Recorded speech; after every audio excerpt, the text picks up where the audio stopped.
the thing. That doesn't change anything.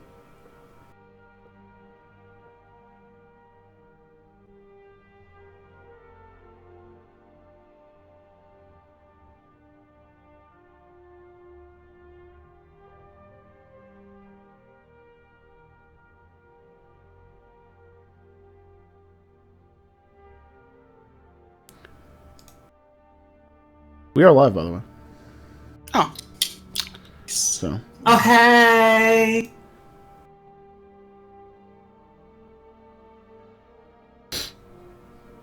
Welcome to hell. And welcome to the new pause screen. Just welcome generally. Or, you know, that. Whatever you choose. That's a true that.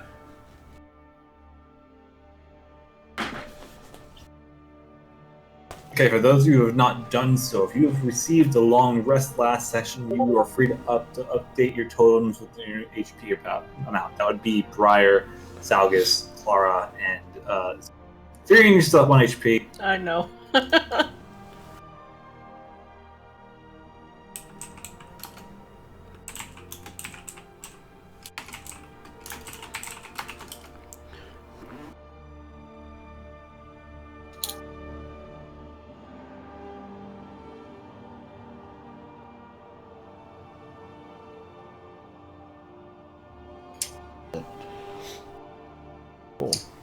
Get this bag off of my face, please.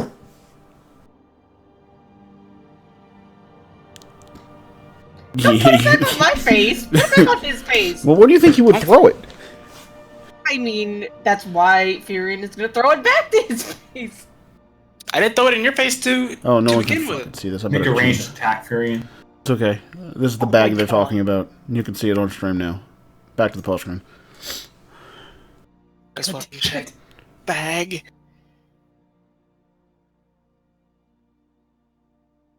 Shit. As soon as Larva's done his little chore, we'll go ahead and start. What? We're already ready. You can do this shit. Oh, are you ready? Yeah, I mean, I've already started the stream. I didn't know what you were doing. I'm not doing anything. I'm waiting on you. Jesus Christ, no. Anyways, apologies for the late start. We had a little bit of surprise that Briar produced for us, which I'm sure Faith will show you as soon as he or she. What, you talking about the bag? Where's the bag? Yeah, Again. It's actually on our Twitch page or that Larva. So yeah, you can see our new sprite avatars down below. Thanks to what's the artist's name? Spur? Hold on.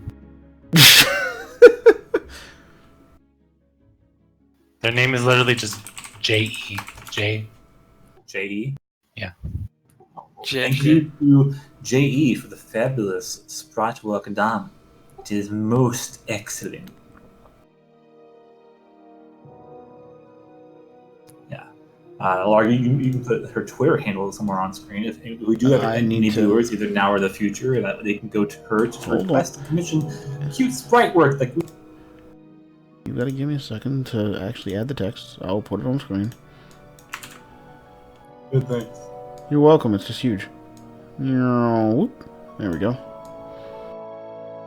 So yeah, I encourage everyone who is watching or potentially watching to go follow her, maybe commission her. Also, all our players here go and follow her as well. Those are super cute, and I'll probably order some more in the future. Especially for this little project that I'm working on. I may actually need some more sprite art, but we'll get into that later on. Anyhow, Let's just do that. minor little updates to the players. Please be aware of your little background and features section in your D&D Beyond character sheet. I would encourage you all to adhere to your description, your backgrounds, your ideals, bonds, traits, and flaws. And just keep that in mind as you're role playing going forward. Not that anyone has stepped out of bounds of that or anything. Just as a gentle reminder. Other than that, Zalgus is actually not joining us tonight. I have Faith controlling his character for all intents and purposes. I'll be role-playing on his behalf, given I don't think anyone knows what exactly is going on with this character, but I do. But as far as all rolling is concerned, or if the chance that there's combat, Faith will be rolling and doing any actions and calls on his behalf in his absence. Absent. On that note, he'll be absent from next Friday's session as well. So here on continuing from as another reminder, we will not be streaming and not be playing Dreams of Azure on June 21st of this year, obviously. I'm going on vacation. I'll be driving all day. But we will be streaming live from actually Faith's house that next week. So I get to punch Faith every time he makes fun of me. Every time. And I'll punch him right back in the dick. Right. Good old jolly good time. And then I believe Furion will receive an entire bag of footballs at some point. Again. Oh my god. Oh, it's happening. I already have a bag of footballs. It's a new tradition. Every time I go to New Orleans, I'm sending you something. Are you fucking kidding me? It will not be something good either. It'll be something good for us, bad. Something good. Hey, just be happy you're getting mail. Well, I guess you're keeping Ryan's father the job. There you go. We're not keeping Ryan in a job, so... I mean... Unless you ship it through UPS. Okay, so shipping through UPS. Wow. Write that down, Larga. We're shipping through UPS next time. Mm-hmm. Wow, fuck you guys. Got it. Alright. So, other than that, I don't think I have anything else to go over and announce. I mean, there's some amazing games coming out pretty soon, with Bloodstained coming out, I think, this month, and of course, Shadowbringers is out at the end of the month for pre-release. I know a lot of people are going to be playing that. But other than that, we'll go ahead and get this started. Do I have everybody here? Esper, Clara, Faith, Furion, Zakar? Maybe. I left. No. I just turned the stream on because I didn't want to be here, sorry. That's 3. 2 left. Clara, Zakar, you're here? Ready. I'm also going to be really sick on the 28th. I can't make it to that game. Whoa. Like, really sick? Yeah, I'm planning a cold for that day. Just for that evening. Okay. Sick in advance. Outstanding move. I'm glad I get his attendance confirmation by him talking about sickness. That's to Zakari, by the way. It has nothing to do with Shadowbringers coming out that night. I'm really gonna be sick that day. Right. I'll be in New Orleans, so I mean, I'm hosting a session whether you're be sick or not. Anyways, whatever. Moving forward. After the surge of battles that connected the search for the missing people, the party reconvenes and gathers the survivors that are left. Salgus and Faith lag behind to better investigate the area, finding a strange green crystal amidst the bones and bodies, and begin to interpret its purpose. Meanwhile, the rest of the party reconvenes with the remaining survivors and prepare to return roundly. Amid the pre-morning hours, the heroes return. The Lawbringer asks that they come to see him in the morning regarding the reward, as well as dispensing any information that may have been gleaned.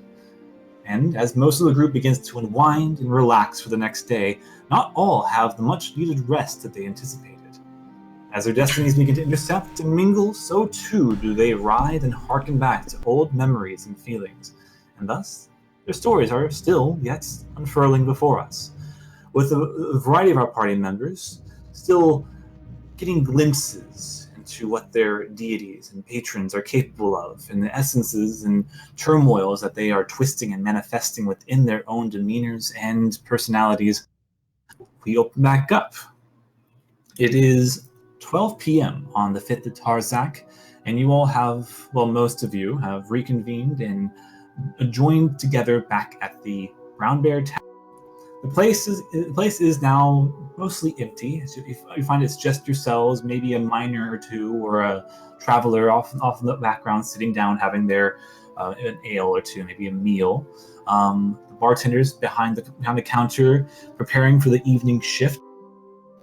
And Furion, Briar, Zakari, Zalgus and Clara, you have made your way back to the bar.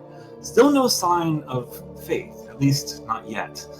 Until, out of nowhere, the door bursts open. The great amount of force as Faith kind of saunters in. Faith?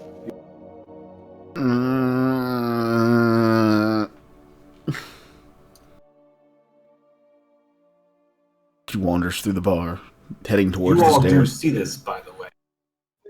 What the hell happened to you? I don't need to talk about it. Wait, Midnight. can we... Sorry, go ahead. Midnight training.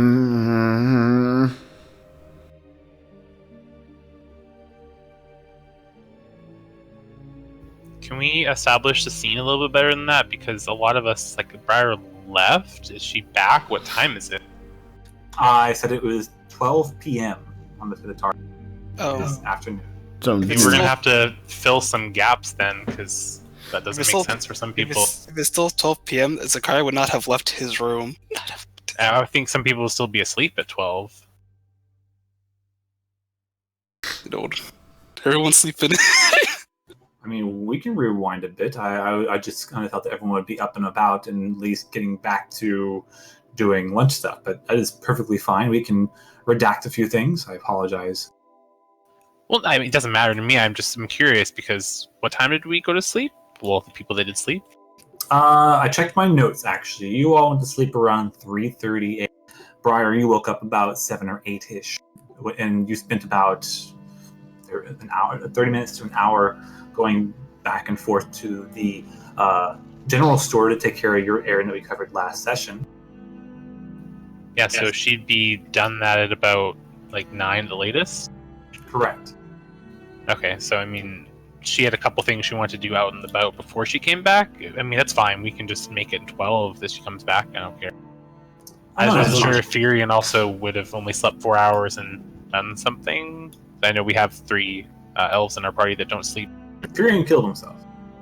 Okay. And I wasn't sure what Clara and Zach and Zelgus were going to do, because if they were still asleep. Clara was getting back at 12. She left. Oh. She left her master's place after some training. Actually, no, that's a good point. Clara wouldn't be back till about 4-ish because she spent some time helping.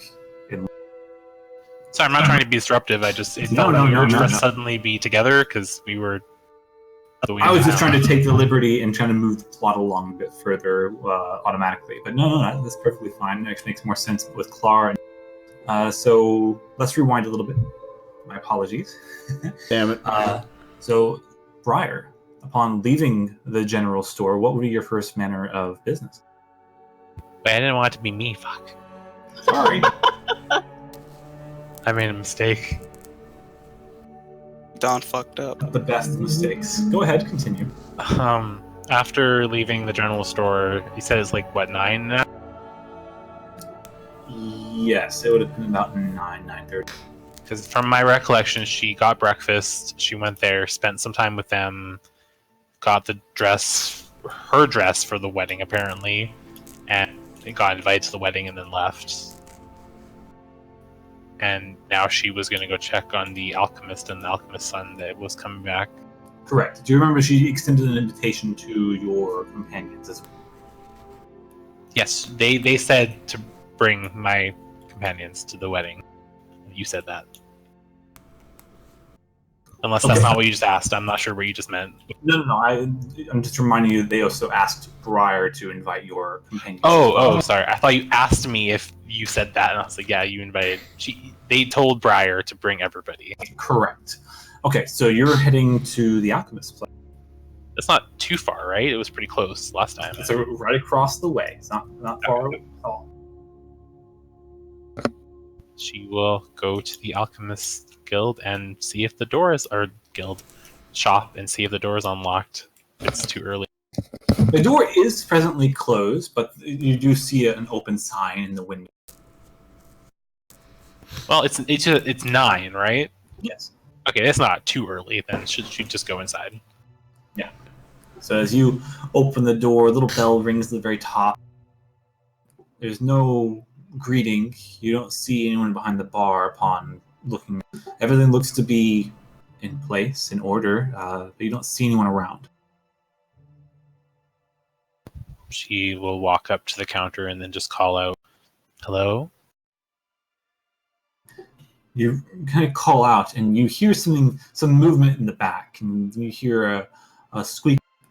Yes. Can I help you? I'll be right there. No rush. And she'll just wait. Okay. Give me a perception check.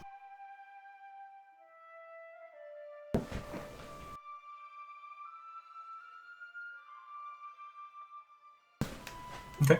You do hear some of the mutterings in the back. You hear the woman kind of in a lower voice. I'll be right back. Just stay here. Make sure you eat up plenty. If there's anything you need, just please. It's so good to have you home.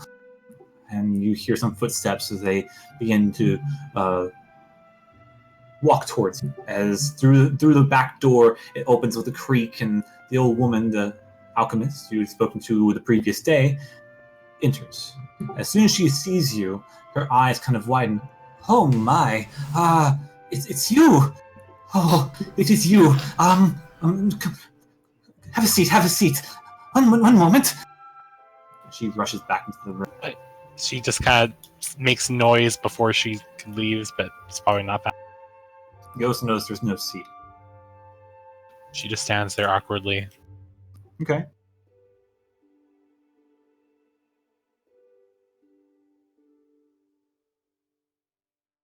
And then out the door, you see her. She's kind of like her arms entwined with the young man. You know, kind of curlyish, blondish, about maybe 40 or so years old. You recognize him as one of the people you had rescued in the cave within the bleak wood. And as she drags him out, he looks weary, like he hasn't slept at all. And he kind of comes out, sees you, his hand instinctively goes behind his head and scratches. You saved him. It was not just I, it was me and my friends. You hear the man kind of look to her, kind of sheepish. Mother, yes, she saved me, but please, there's no need to overreact. She did us, and her friends did us a kind service, and well, kind of looks to you, still kind of sheepishly. Thank you. I was going to come find you. I was not here to fish for thanks or to bother you even. I'm sorry to intrude if you were intending on resting. I just wanted to make sure there was no injuries. There was some poisonous rat bites before, I believe. Yes, there was. I did do a bit of treatment on myself all night. It took all night to concoct a proper antidote, but I'm fine, as are the rest of the people you helped. I do apologize. I've not slept yet, and I've been a tad busy. But again, you saved us. Your magic and your words did more for us than I could have done with my alchemical studies throughout the plethora of my years at the academy. I don't know what to say, actually. If you're alright and everyone else is tended to, that's all that matters. I don't want to take up too much of your time, though, so I can head out. No, wait, please. Mother, she and her companions should be, properly, rewarded. And she kind of gives him a look. But dear, I gave them potions and helped them out in finding you all. But she looks back to you and kind of smiles. I don't need anything. It's fine. No, nonsense. She'll be more than happy to amend you all a proper reward that is worthy of your services. After all, your darling son would not be here without your assistance. As you kind of see her needling her. Yes, I suppose you're right, but, well, dearie, she looks back to you. Are you alright? You didn't get hurt or anything while you were there, did you?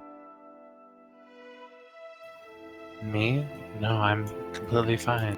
And your companions, are they fine as well? As far as I know, I believe most, if not all of them, are asleep still. One fell off any cliffs or anything? I sincerely hope not. That's quite the obscure thing to worry about. Well, you just know how steep those cavern caves and all and such. But you see, Fidel, that they're fine. We don't have much, Miss. I'm sorry, I did not get your name. My name is Briar. Miss Breyer, thank you. We do not have much. We barely get by as is. And, well, whereas I appreciate your services, the most I can offer you and your companions would be further discounts. The lowest possible price I can let go of any items. You cut out there for a sec, right? Sorry. The lowest possible prices I can give you at any items here of my stock. Is it alright if I keep that in mind and let everyone... Fidel kind of shoves past her mother.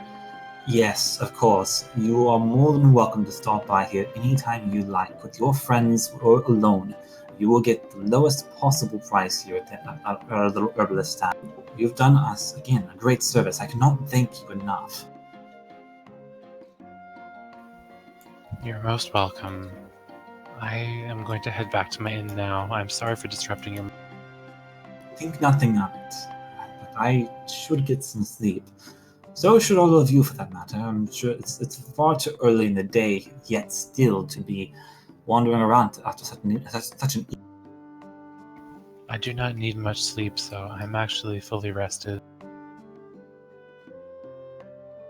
Well then, you do well to stop by the other people you rescued as well. I'm sure most of them would like to express their gratitude.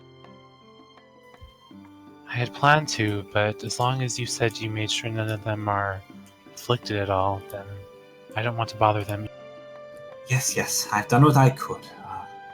But, well, they say, weary eyes lest the alchemist not brew and concoct positive results.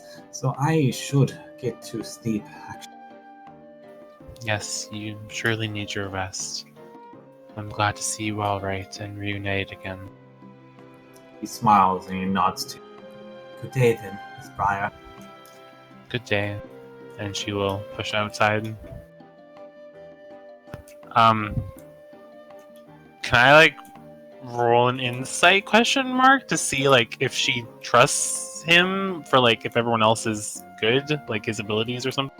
Sure, yeah, give me an insight check. I don't know if that's the right roll. That's why I was like, huh. You are attempting to see if he's knowledgeable or if what he says is actually 12. Okay. He seems to be quite experienced. In fact, you kind of gather that he's been up all night because his mother actually isn't the one who's the alchemist. He's the actual... Okay, so she trusts his word enough to not be super worried about the other people? From that role, yeah, you seemingly trust him. He seems to be a trustworthy sort. He does seem very tired, very worn out, like his mother pretty much probably kept him up half the night just to make sure everything was brewed and possibly other stuff that she's probably missing. But yeah, you do trust him. Okay, then with that trust, Briar will go back. Okay. Okay, I suppose I should ask this then. Is there anything else anyone is looking to do in this time? Oh, actually, when I get back to the inn, is Furion there? That depends on Furion. Okay. Well, after he's bloody and battered, he would go back to probably just straight back to the tavern. Okay. As you take the lift back up singularly with the lift man, he's kind of just giving you side glances like you're crazy. You eventually make your way back to the Brown Bear Tavern. At this point, it's about Probably say about the same time it is for you walk in right during the breakfast rush as you enter the facility, and everyone's eyes just leer towards you. You look a fright. You are soaking wet. Your clothes are torn and battered, not enough to where it's exposing anything personal, obviously, but you're a bit bruised up. You definitely look like you've been the ringer and back. He just doesn't pay them any mind. Bartender looks to you and kind of like waves over to you. He kind of like motions for you to head over. Just sort of give him a look and then shrug and walk over to him.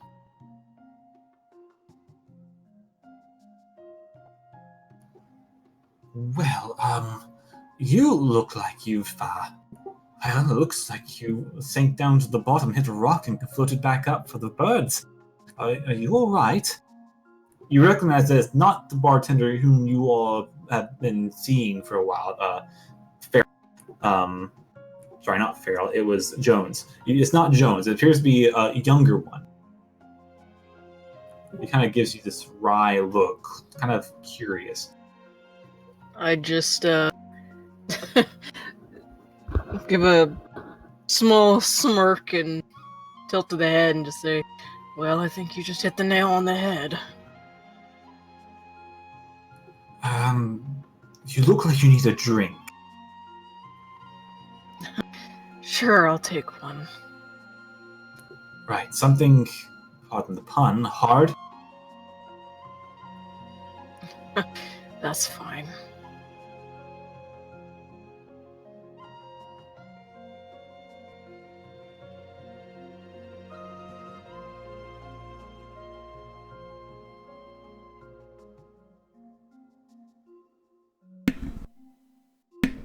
Did Ray die again? Did Ray die? No, I'm not due to DC for another 24.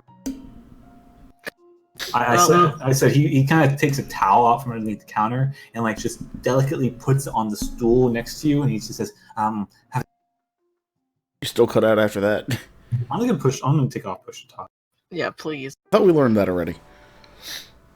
Well, everyone hates hearing their own voices sometimes, so anyways. Not even. Never mind. What? I was gonna say something about that, but never mind. I'll get you for this. You probably will. He, like as I said, he takes one of the bar towels from behind the counter, like kind of fluffs it out and puts it on the stool. And he says, "Have a seat." Fran just nods and just goes ahead and sits down on the toweled stool. Okay. A few minutes pass. He comes back and he has a shot glass, this green kind of foamy liquid, and puts it down in front of you. On the house. What kind is this? It's a my own personal brew, actually. I spend some of my time at home making my own liquor. It helps the time pass, you know. Not much to do in this town otherwise.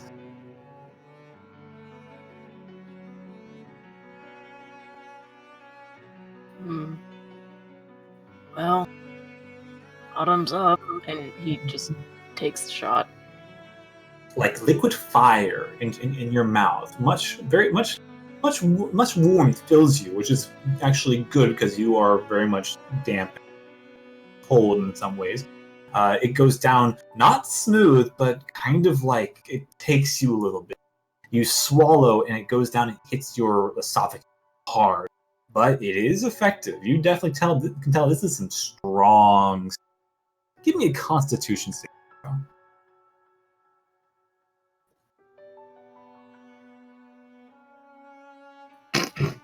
6. Yeah, it's not immediate, but as soon as you are done quaffing it and you slam the shot glass back on the counter, you start feeling a little bit queasy. It's not poisonous, obviously, but it's a hard substance. It probably wasn't like refined perfectly. You can definitely tell it's probably an amateur brew, but yeah, it's kind of nasty. He just puts a hand to his mouth. They say the strong stuff doesn't go down easy, but definitely gets the job done. Yeah, not quite what I'm used to, but Well, tell me if you need anything else. Fortunately, I'll have to charge you for it or anything else, but let me know. And he begins to walk back. wait, I'll just have a regular ale. Then Oh, sure. Yes, of course. Coming up. What else? have anything really small to eat? I do, yes. I suppose it's still breakfast time, so I can make you some poached eggs on some sourdough bread. Yeah, I think I'll take that. Excellent. I'll be back in a moment. As then eventually, Briar walks. Furion has his head in his hands right now. Is there any other sea elves in this entire tavern? No, there's no way to see elves in this entire town. Okay, so Furion is very noticeable. Oh yeah. In Oh. many ways, not just being a sea elf, but he looks like Does he look like shit from the entrance? shit from the entrance of the town. Realistically, please. Okay, realistically, I mean, you as soon as you see like the green ears protruding from the back of the head, it's kind of fluffed up, cocksure hairstyle, definitely more disarray than usual. You see the clothes are torn at his shoulder, parts of his sleeve is missing. The pants are you see the trail of water from the door to the stool that he is sitting in. Okay, since she actually was already looking for him and seeing this, she's going to daintily walk across the tavern and up the side. Much like your companion, you also get a slew of looks from some of the townsfolk in the tavern. Not as much as your companion, but still enough. Yeah, but they're looking because I'm hot. Sure. Go ahead. She doesn't say anything, she just like looks him over from beside him. Did you sit down or No, she's standing up next to you. he? I guess. Oh my god! Okay, hearing this, it's the static that's bothering me. Yeah, Anyway. it really is. I told you.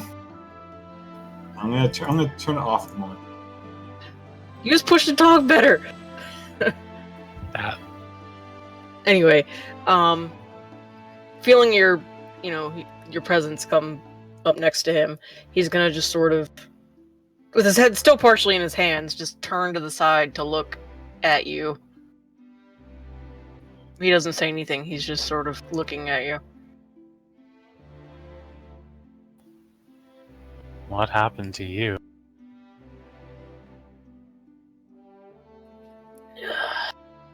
Let's just say I hit rock bottom.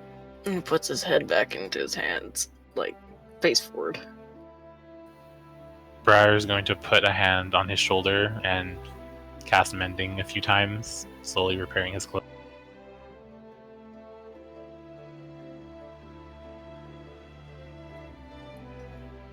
He'd mutter a quiet thanks.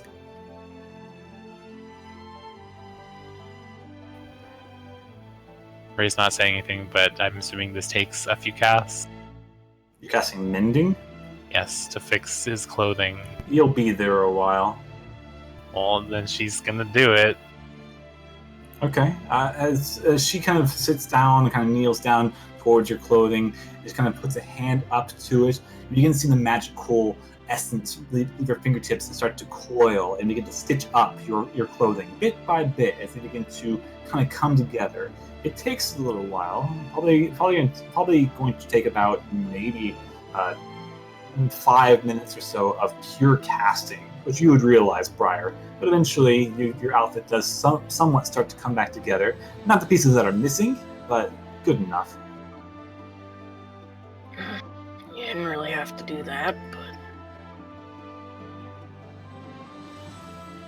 After she's finally finished, it's a bit more of a job than she bargained for. She sits on the bar stool and just is still looking towards Fear. There was something I want to ask you, but perhaps another time. What better time than any? Perhaps not a time where you're obviously in so much discomfort. It's fine. I'll probably have to rest again after this, but I just... He looks towards, I guess, the barkeep wherever he's at. I just felt I needed a drink first. So you might as well ask me. It's something I'd rather ask you in private, if it's alright. Well, I guess if you want, whenever I get my ale and food, could go back to one of the rooms to talk. That would be alright with me, as long as you're okay with that. He shrugs. Well, I'm gonna need to go back to my room anyway for a while. Okay. After a little bit of time had passed, conversing, your outfit is mended together as best as possible. And eventually your food does come with your ale. Are you bringing it up to the room?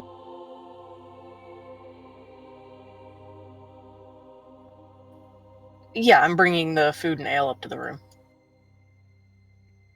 Okay. Then you and Briar retreat back to one of the rooms upstairs. Whose room are you going to? Firion would head towards his own. Briar's room has sleeping Zachary in it, so... Very true. Okay. And you all do reconvene in Firion's. She will pause the door, like, waiting for him to invite her in, if that's alright. Yeah, he just gestures you to follow and go ahead of him as he opens the door. Ahead of him? Oh, gentleman, wow. He can be if he tries. Well, after making sure he seems alright with this, she will head in first and just kind of stand there awkwardly. I guess just in case, he shuts the door behind her and he just moves over to the bed and sits and puts the plate and ale on the end table. He takes a quick sip of the ale before he puts it down. And crosses his arms and looks up to you. Okay, so what is it? You can sit down if you want. Nope, she stands there awkwardly. I do not like speaking of myself, but I have something that I cannot... I cannot figure this out by myself. And I believe you to be the most magically inclined person in the group. Perhaps. She slowly, very, very slowly, like, opens her bag and, like, rifles through for a few seconds, and as obviously she's grabbed something but has not removed it, and then slowly she pulls out a folded up piece of paper that has, like, watermarks and blood marks on it, and just, like, holds it in one of her hands. He just quirks an eyebrow and waits. I have reason to believe that this has some kind of magical ink. Something I cannot see with my skills. But it's important to me. Well, I can't promise I'll be able to make any sense of it, but as he holds out a hand. You can tell she's incredibly conflicted still. Like, she's been holding it close to her the entire time as she, like, looks to your outstretched hand and, like, looks down at where she's still holding it. And then Yeah, he's not moving. He's waiting for you to actually hand it to him. And then make that after maybe like 15 seconds of her just staring at the piece of paper in her hand, she takes the couple steps forward and slowly places it down in your hand. Okay. He looks it over carefully. What you see is a blank piece of paper. Is it kind of actually give me an investigation check.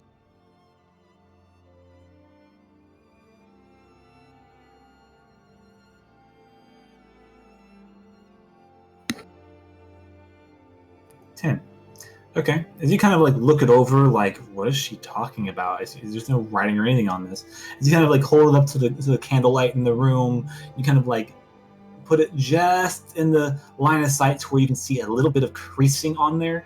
It definitely, there's definitely something there, but it doesn't seem to be visible.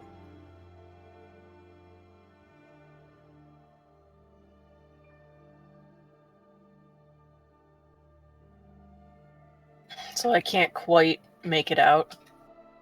As far as you're concerned, you detect that there's something there, but it seems to be either hidden or maybe some kind of visible ink, or you're not exactly sure. But it's definitely seen some use. This piece of paper has definitely been traveled around for a while, and it's been exchanged hands, perhaps. But you're not able to tell what is written or anything on it, or any kind of imagery. Not at this glance, at least. Can I figure out what it might take to be able to see it? Like, to either like reveal the words, or if it's like enchanted in some way. Oh, well, actually, speaking of, I'm going to use detect magic. There we go. Okay. As you use detect magic, your eyes kind of squint down, and you see the paper start to begin to hum and dim, and then get a little bit brighter and a little bit brighter. And indeed, this piece of paper is covered in magic. Illusion magic, to be precise. You don't see like any source, but it appears like something on the paper, whatever's on it, is shrouded in illusion. Illusion magic.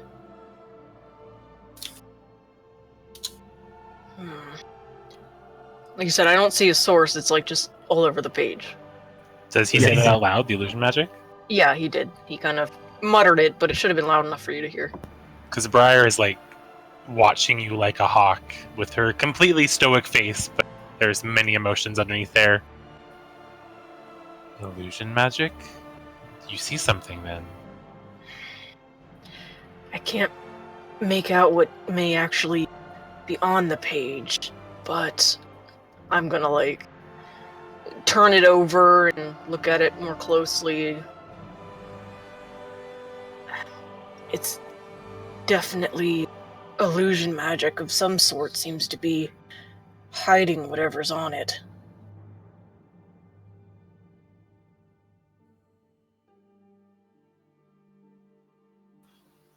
Do you have any idea how to see through it?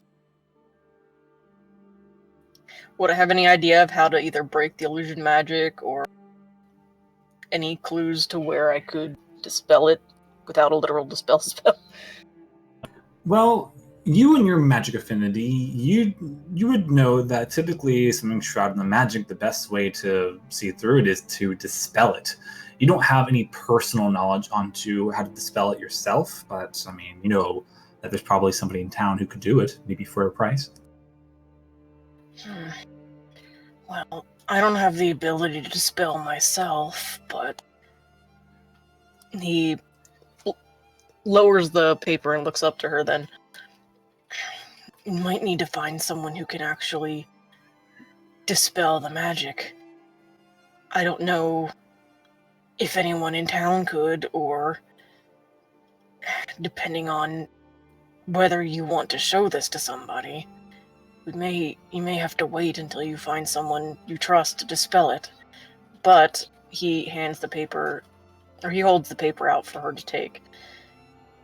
But I guess at least you know it's, well, illusion magic.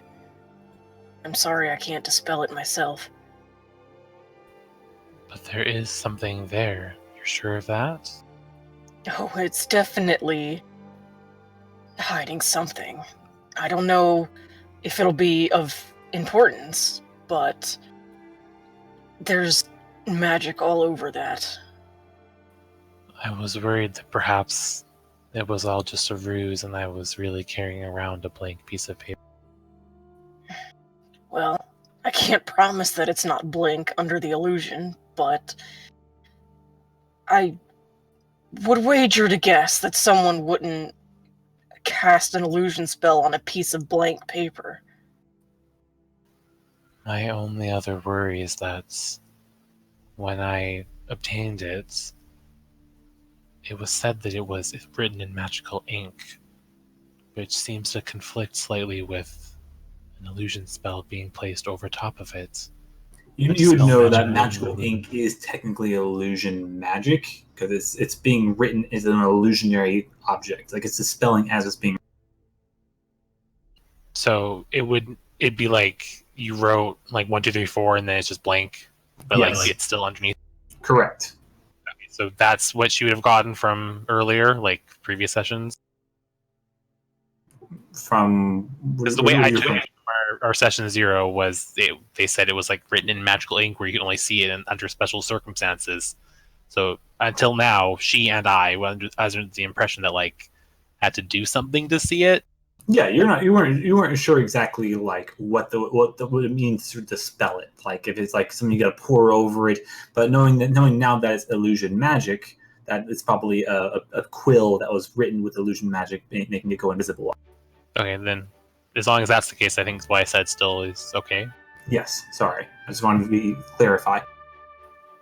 My only worry is that I was under the impression it was some kind of magical ink. That dispelling the magic might remove it, but you do not think that's the case? Well, I'm honestly... Well, okay, well, would I have, with her saying that, especially with magical ink, would I have known... Sorry, I'm talking in the background. No, dispelling it wouldn't move anything, and just dispel the magical enchantment, the invisibility spell over.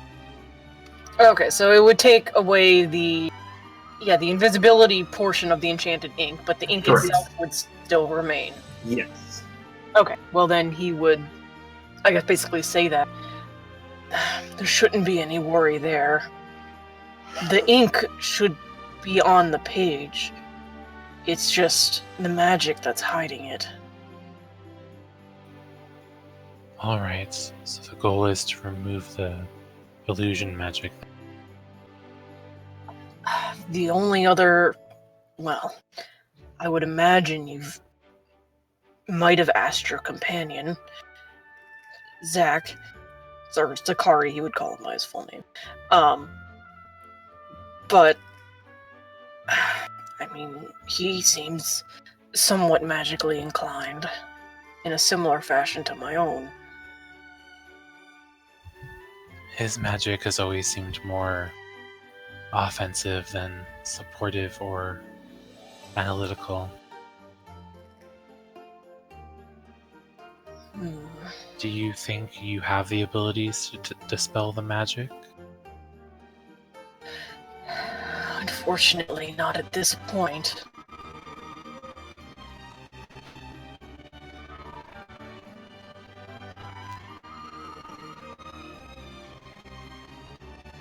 Is it lagging for anyone else right now? Yeah, I was just gonna say.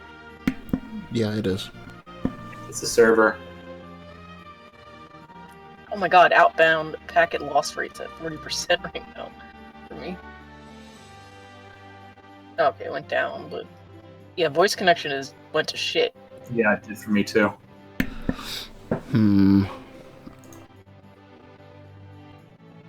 It's the illusion magic. Oh, it fixed itself. It might be because Discord recently updated with the boost status stuff. There it goes. Should be good now. Ugh, it went back down for me. It's trying. Anyway, what the fuck did I just say? Oh, She asked you if you could dispel the magic. right. Well, not right now. It's possible that I might be able to learn to, but I don't know when I'd get that chance. I do not know if I want somebody else to see this. Not that I know what it is. Nevertheless, thank you for your efforts. At least I know what I must do for it. Mm-hmm. Just sorry I couldn't actually reveal it. Do you... She kind of stares at him and looks him up and down. Do you require any assistance? I think I'm just gonna need another 4 hours rest. You never said what happened. He just sort of smiles at her. You do not need to say, of course.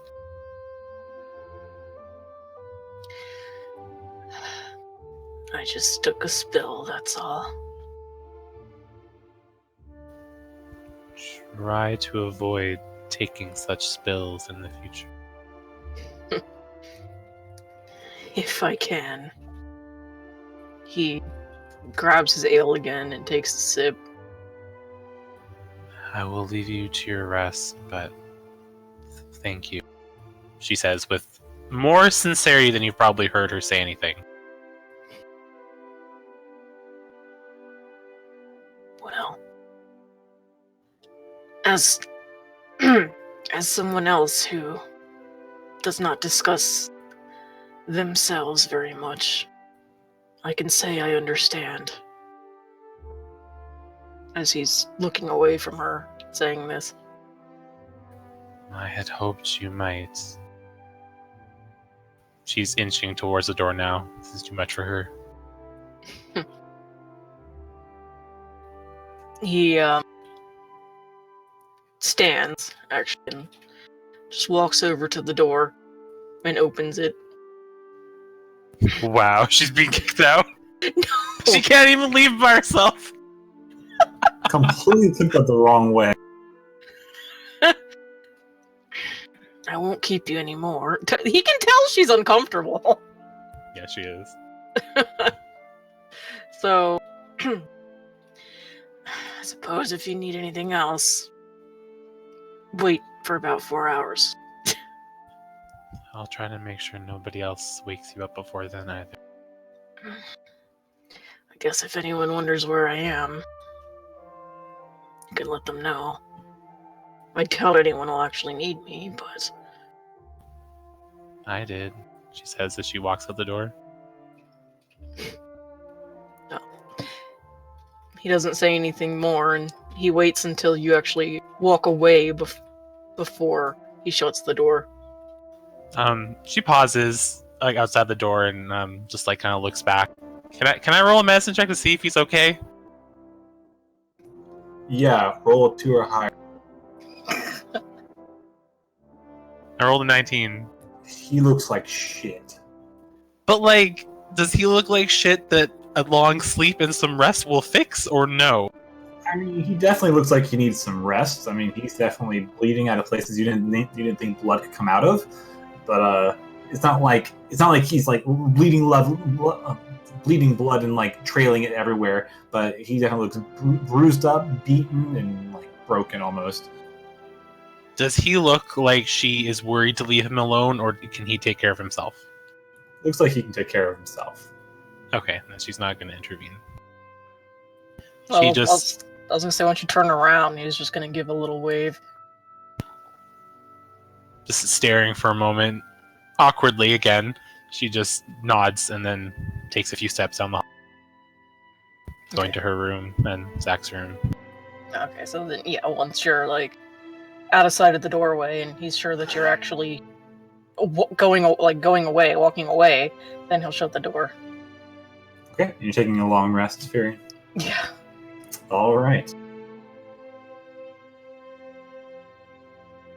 So that'll heal all my HP, right? Yes, it will fully restore you. Okay. But you'll be out for 4 hours. Yeah. All right. So Briar's into your own room. You see Zakari is still like passed the fuck out. His like one Am of his I? legs is dangling over. You said you were.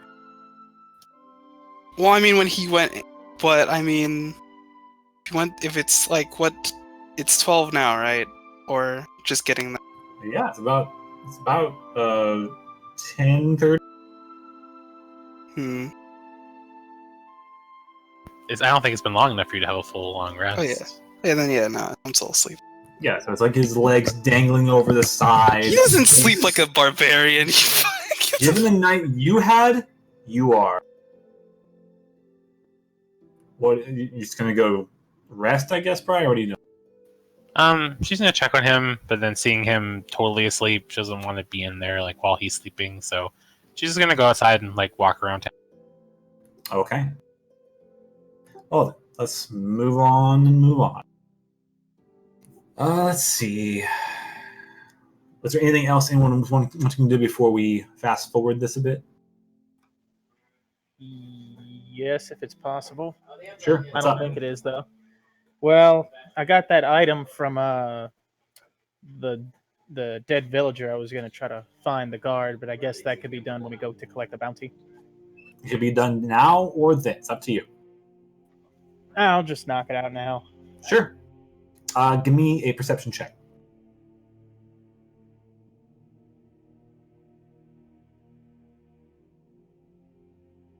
You'll need to spell out a little bit more than that, but yeah. Okay, 22. Good.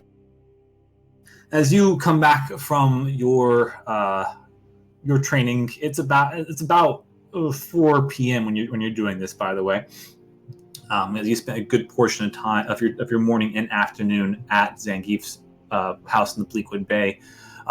You approach back to town, and the sun is now starting to set upon the horizon to the east. The oranges and the purples begin to start swelling into the sky. You do find a whole manner of guards who are just wandering around doing their usual patrols and shifts. What do you want to do?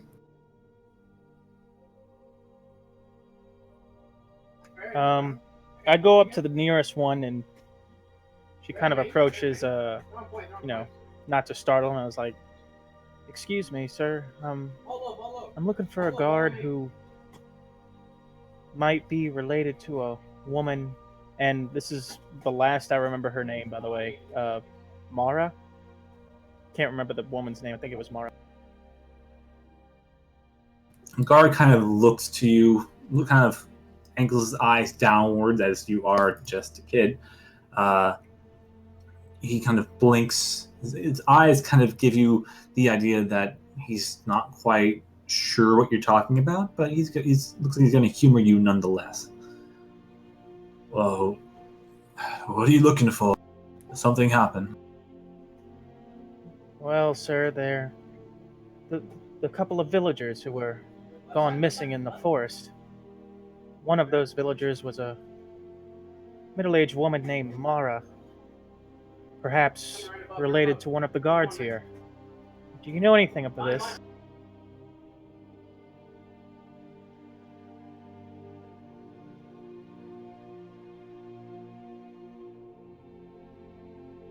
Is he broke?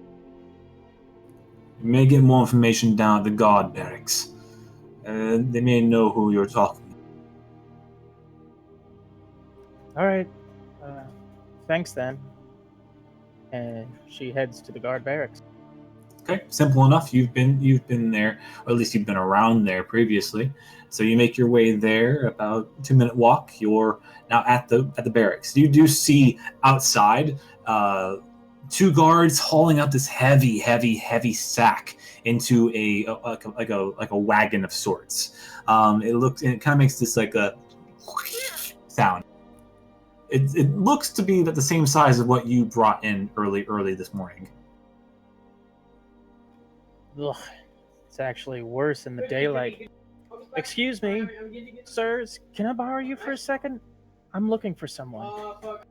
Yes. What can I help you with? And you see this young guard. He has this kind of mussy red hair, freckles dotted across his cheek. You recognize him. He's actually one of the guards you were introduced to when you first met the Lawbringer. Oh, you're the guard who came in with that woman and other woman, the guardsman. He kind of looks to you, squints his eyes, and he's just like, um, yeah. I know you. My name's Claude. Yeah, yeah. What can I do? Well, a bunch of villagers went missing in the forest, and there was a big commotion about it. And well, we rescued most of them, but I'm looking for a guard who might be related to one of them named Mara. There was a Mara missing in the caves that we discovered, and looking for the guardsman that might be related to her. Oh, Mara. Yes. She all right? She went missing a while ago. Do you know who she was related to? I was told that one of the guardsmen might be. Yeah, the captain, Jet. Do you know where he is by chance? I really need to speak to him. He was filling out some reports earlier on this hideous thing we're lugging into the town. But yeah, he should be inside. Thank you, and nice seeing you again, but I really need to speak to him. Sure, yeah. Just go on inside. Help yourself. Okay. She goes up to the door and places a hand on the handle and reaches into her pocket and pulls out this bloody makeshift bracelet. Her eyes kind of close halfway, and a little slight sensation of regret washes over her as she says to herself, well, I guess I better get this over with. And she goes inside. Okay. As you enter, the guard barracks is pretty empty, actually. You're not sure if it's the time of day or that there's a change in shifts, but you see about three. Two of them are just kind of meandering. One of them is sitting down at the very back desk. He seems to be writing some stuff down on a piece of paper and turning it into another one, and then writing something else, stamping something. Two other guards off to the side. You recognize both of them. One of them being Mars, which was the short half elf with white hair. And you also recognize the other one. Her name was Lori. It was the taller human girl that was very like stoic and quiet, very muscular. They're just kind of talking about meandering things, while the one in the back is, you recognize him. The first guard you met upon coming in here. That definitely is Jet. Dark skinned, missing two fingers, missing an eye, lots of scars all over him with his short-cut brown hair. Clara slowly approaches the center of the room and just get everyone's attention. Hi there. Jet, may I speak to you in private for a moment, please? It's rather important. His eye kind of leers up to you. That's Captain Jet to you. He kind of goes back to writing something, finishes it, stamps it, and pushes all the papers aside. Yeah, what is it? Outside of character, are we in a private place or are we still in the midst of everybody? You're in the middle of the guard barracks. Again, Morris and Lori are still like talking about 10 feet away. Well, she approaches and says, sorry to interrupt you, but as you know, some villagers went missing, and, well, while we did rescue a many, was one of those missing people someone you know by the name of Mara by chance? His eyes kind of widen at that. He stands up forcibly, his chair kind of on the back of the wooden floor, and he looks to you. He leans. Yes, did you find her? Well, Where is she? Everyone else came back to town. She didn't. well, sir, she kind of has a sad look on her face as she reaches into her pocket. Before pulling it out, she says, we did everything in our power to save as many as we can. And then she holds out in the palm of her hand the bracelet and says, this was all that we can bring of her. She kind of has a little bit of tear in her eye. We were too late, and I just wanted to bring this to you. I'm sorry. He just stares at you. He doesn't even look at the bracelet. He just stares at you, his grilling eyes kind of towering over you. You feel a sense of intimidation brooding upon your very being, and you see his hands start to ball into a fist and clench tighter and tighter. The scratching of the wood upon the desk, the remnants of the markings from his fingernails grinding against them. You see blood start to glance from the cuffs of his palm. He then very cautiously sits back down. He looks to you, still eyes intent, flared. So you saw. Yes, sir.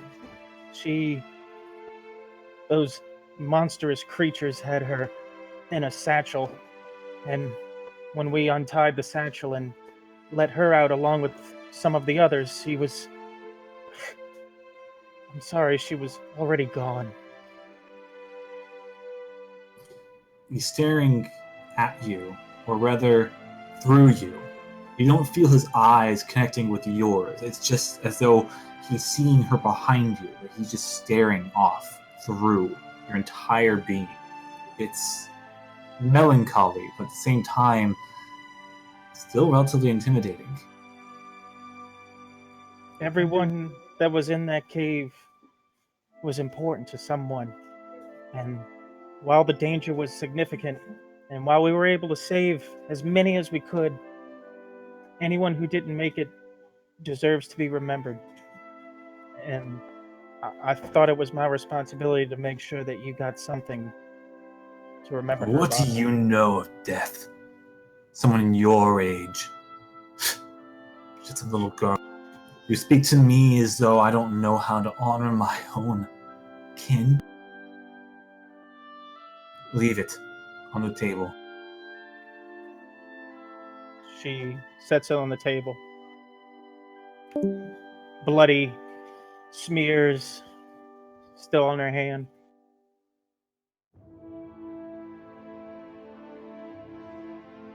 Well, if that's all, I'll leave you be. I just wanted you to have it. And she turns and heads toward the door to leave. He doesn't seem to budge from his position. You see the other two guards kind of like looking at you as you leave. They seem scared. You leave the guard barracks and nothing. What are you doing next? She kind of breathes a sigh of regret, and she finds a nearby watering hole, if there is one, and washes her hands a little bit and tells herself, well, I guess I'll go to the tavern and see if anybody has gathered there. And she leaves. All right. Well then, to push this forward and catch everyone back up, about 4 hours pass for about everybody except for Clara. She's already caught up, and it rolls around to be about 4 o'clock-ish. And Zakari, you're up. You're kind of out. You're kind of waiting for everyone else to reconvene at the tavern. Everyone else. Yes, you are. Am I?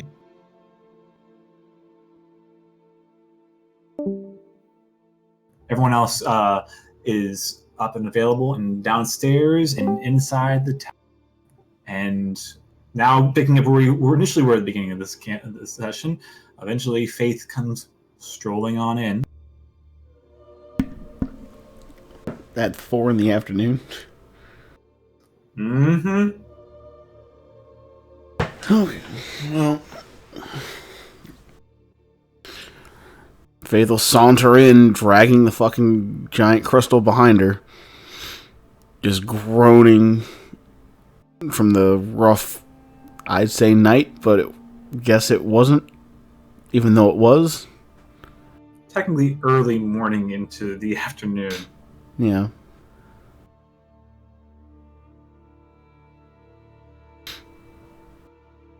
looking like she had the shit beat out of her.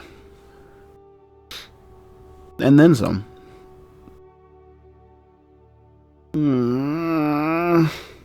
Fucking Fire just DeSoto. mutters under her breath, 2 in 1 day. Faith just heads for the stairs. The bartender, now Jones again, beckons out.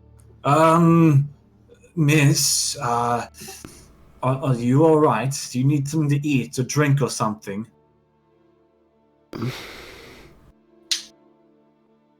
Check back in about 4 hours.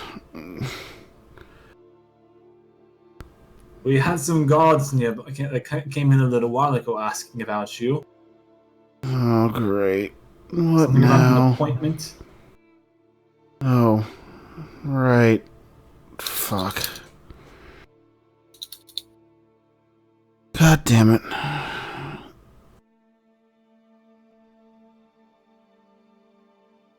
Alright. I guess I gotta go find them then. Faith, what happened to you? Late night training. Training after everything we did? Just sort of doesn't always make sense. Why?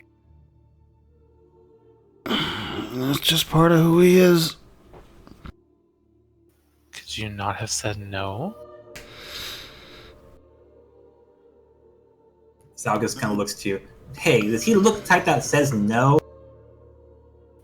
After being awake for nearly 24 hours, I would find it wise to say no. It's not really the thing you can say no to. You gotta take the lessons when you can get them. Sounds quite unreliable.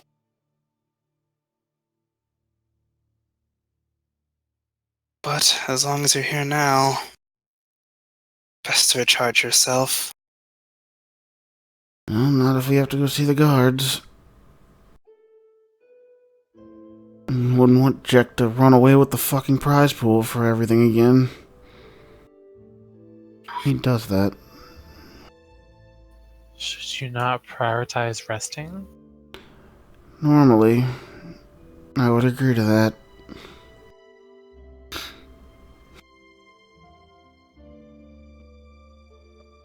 She stretches slightly and sets the crystal down on the floor and kind of sits on it for a minute.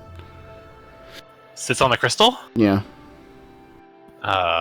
It's a giant football of a crystal. Like, you could easily put it on the fucking side or some shit and sit on it.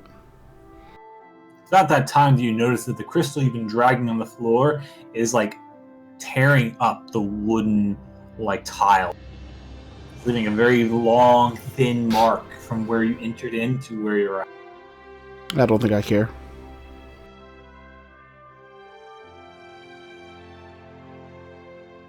Bar just looks at the mark and then back to Faith and then back to the mark. Well, time's a waste, and I guess we should be going then. Hey, buddy, I mean, we can go and like do it for you. You don't have to come along. You can go upstairs, catch some Z's or something. Not how those quest things work. Just give us the word. It'll be fine. You're not the one who signed off on it. It's not going to be valid in your hands. Surely at least an hour's short rest.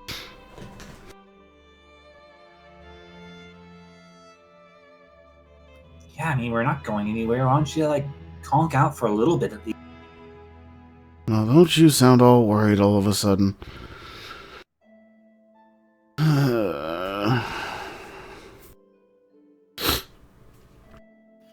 I mean, if you're up for it, I suppose sooner than later, but...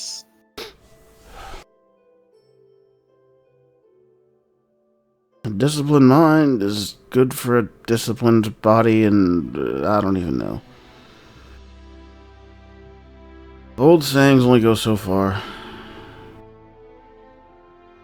Sounds like Especially you're... when you're pushed to the limit.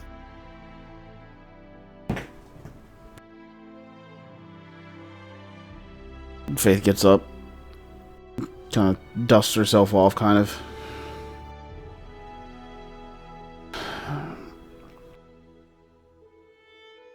All right.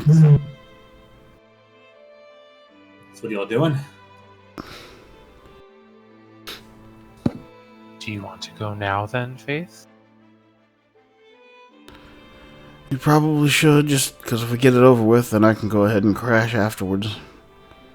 I'll just go see Claire later.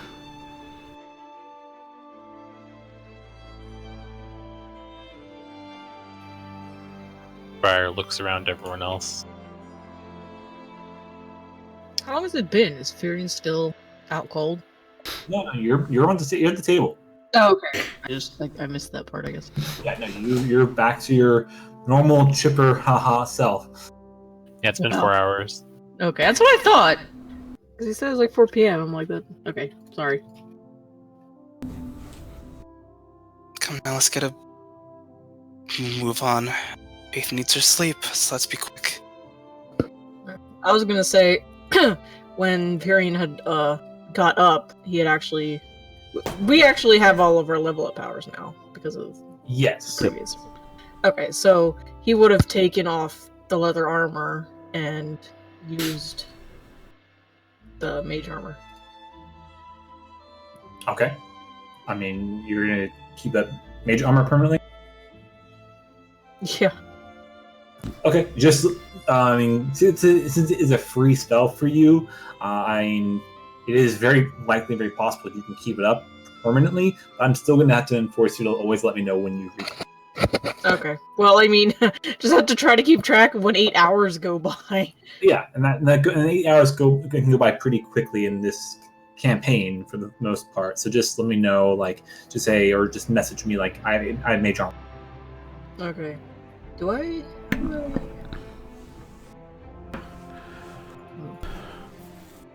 How do I reflect that on a character sheet? It doesn't seem to let me want to cast it. Or am I just... Just you need to keep track of it just by base. So Okay. so basically your AC is going to be 14 no matter what's going on. Yeah, okay. You can click on your armor class, Allison, and do override. Oh, I see the Additional custom magic one, okay. bonus. I see, I gotcha. Yeah, okay. Thank you. Okay. So as you all begin to gather yourselves and gather faith, you all head your way to the guard shack again. I suppose so. I'm gonna make someone else carry the crystal, though. Not it. Not it. I'll carry it. Y'all are babies. I am a tiny little woman. Babies. I've carried it Right all here. night while training. Babies. All right. As you all begin to go back towards the guard shack, Zakari carrying the crystal, you all reconvene. It takes about 10 minutes to get there. So as you all enter into the guard shack, you see it is actually quite busy this time of the afternoon at this point.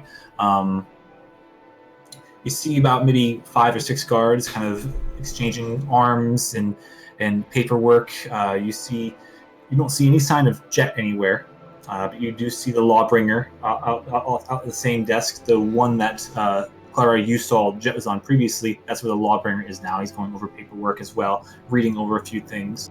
And as you all enter, he looks up and puts the paperwork down and stands up. It's about time you're here.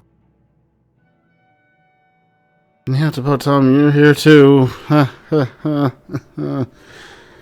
As we enter the more busy building, Briar shuffles herself behind Zachary and Fury. Okay, noted.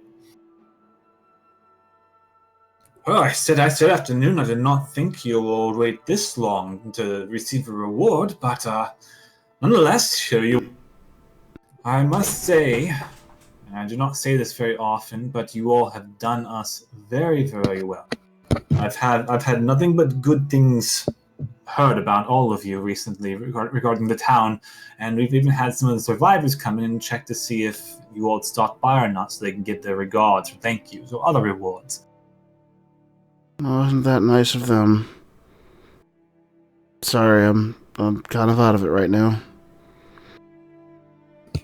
What happened to you? Did you not get any sleep? Nope. Not yet. I see. As he then looks to the next competent person, which just at base value looks to be successful. Well then, can you explain to me, give me a full report as what happened in the...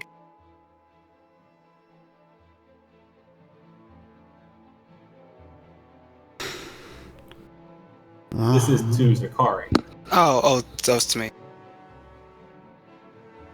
To keep matters simple, we infiltrated a Jackaware den only to find that the root source was a Lamia, a mind-controlling beast, to which we then slain and rescued the people inside, people that were captured and got missing. Oh, sorry, I can't speak right now. I don't know why my voice is like, kill me. But Lamia, you say? We've heard reports of some manner of large woman beast thingy, but we were not sure if it was a Lamia or not. That seems quite hazardous to the... And you all say, well, I've got evidence actually. You all produced a head. One has already been bagged up and shipped off to the capital. Shipped off? Yes, we need to investigate these matters, given to the proper magi to ensure that there's nothing else suspicious or auspicious about this. So I've had it shipped off to Majeska.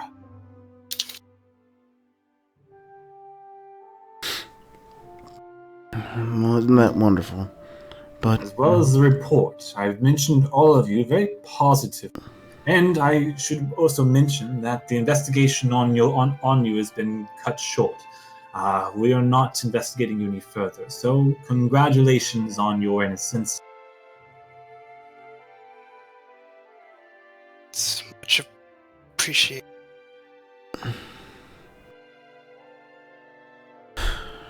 He begins looking around.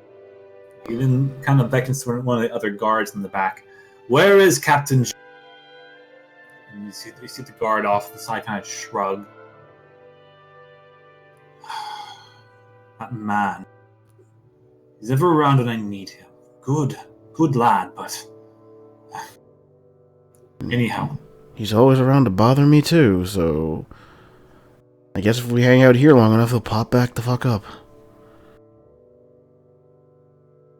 Well, his stepdaughter went missing as well during the forest, and I suppose she did not return. You might still be worried, or actually might send a legion now to go to try to fetch. If she wasn't found in the cave, she probably is not very far. Well, I can honestly say I don't think it looks good to find her, considering we brought literally everyone else out of the cave from when we were there. But on top of that, there were a bunch of corpses laying around, so I hear. I'm sending a regime in there to fully investigate the cause. You say that the cave has been completely cleared out, that all the jackals and jackalware have been dealt with. Faith wipes her eyes again. As far as we can tell. All right, and that is not to say there was not any scouting, or maybe they may come back to the home after a while. If what you say is true, then it should be nothing more than we can handle. Well, we did have to kill a bunch of them on the way in, so that may have been the scouting party. It's hard to tell. Was there anything else that needs bad mention? I think we have to talk about some pixies at some point. But that might have to wait till later. Ooh, the crystal, Faith, the crystal. I take it out of whatever else I had put it in and hold it to Faith.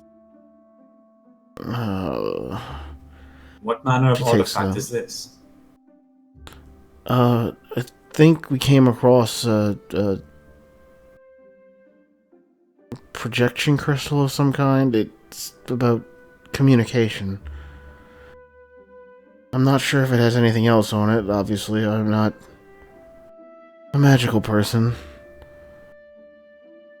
I just have a magical personality.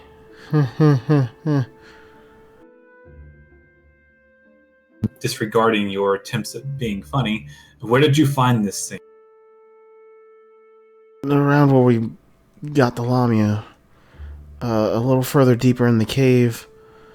Oh shit, what was his name too? Fuck. Y'all can help me out. Starts with a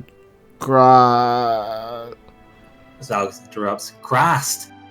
that sounds As about soon right. as he says that, everyone just kind of stops. The guards all turn around to face your direction. The lawbringer his eyes kind of open, and then they... Did you just say Grast? I think that's what he said. Well, there was a projection of what I would assume Graz was, as he forebodingly stood in our way to get to the Lamia. Come to find out that it was an illusion. So you were thinking that this Lamia was communicating with this team. Faith nods.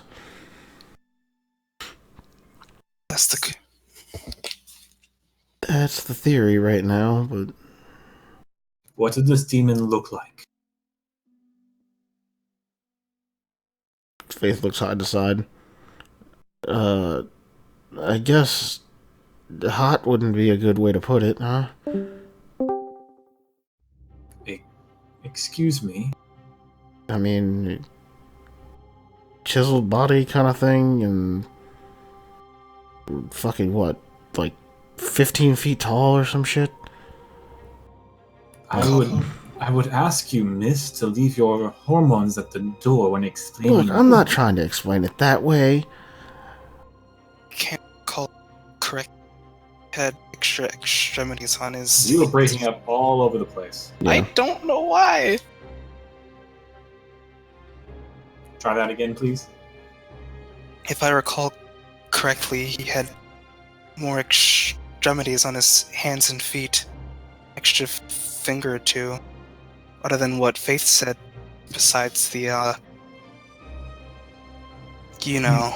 He kind of snaps his fingers over towards one of the other guards as they walk over, and he's like, write this down, as you go on to describe what it is you all saw being this illusion.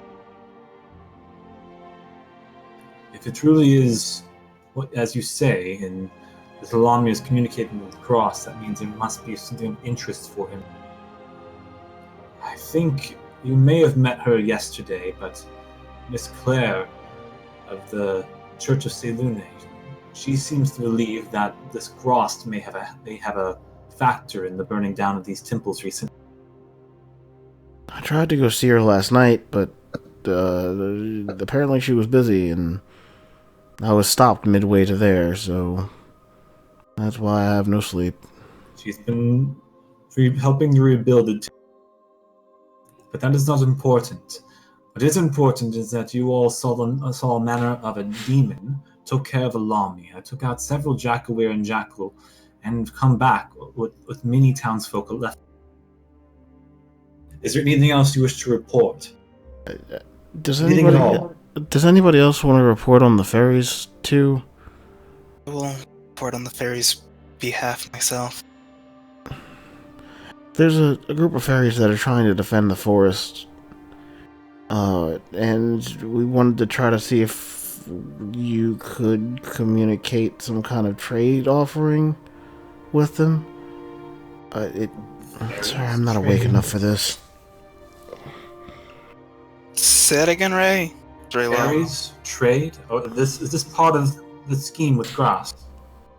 No, this isn't part of Grass. Just They reminded me on how this is important. because you're tearing down the forest in certain ways, and poor things can happen if things continue the way they go.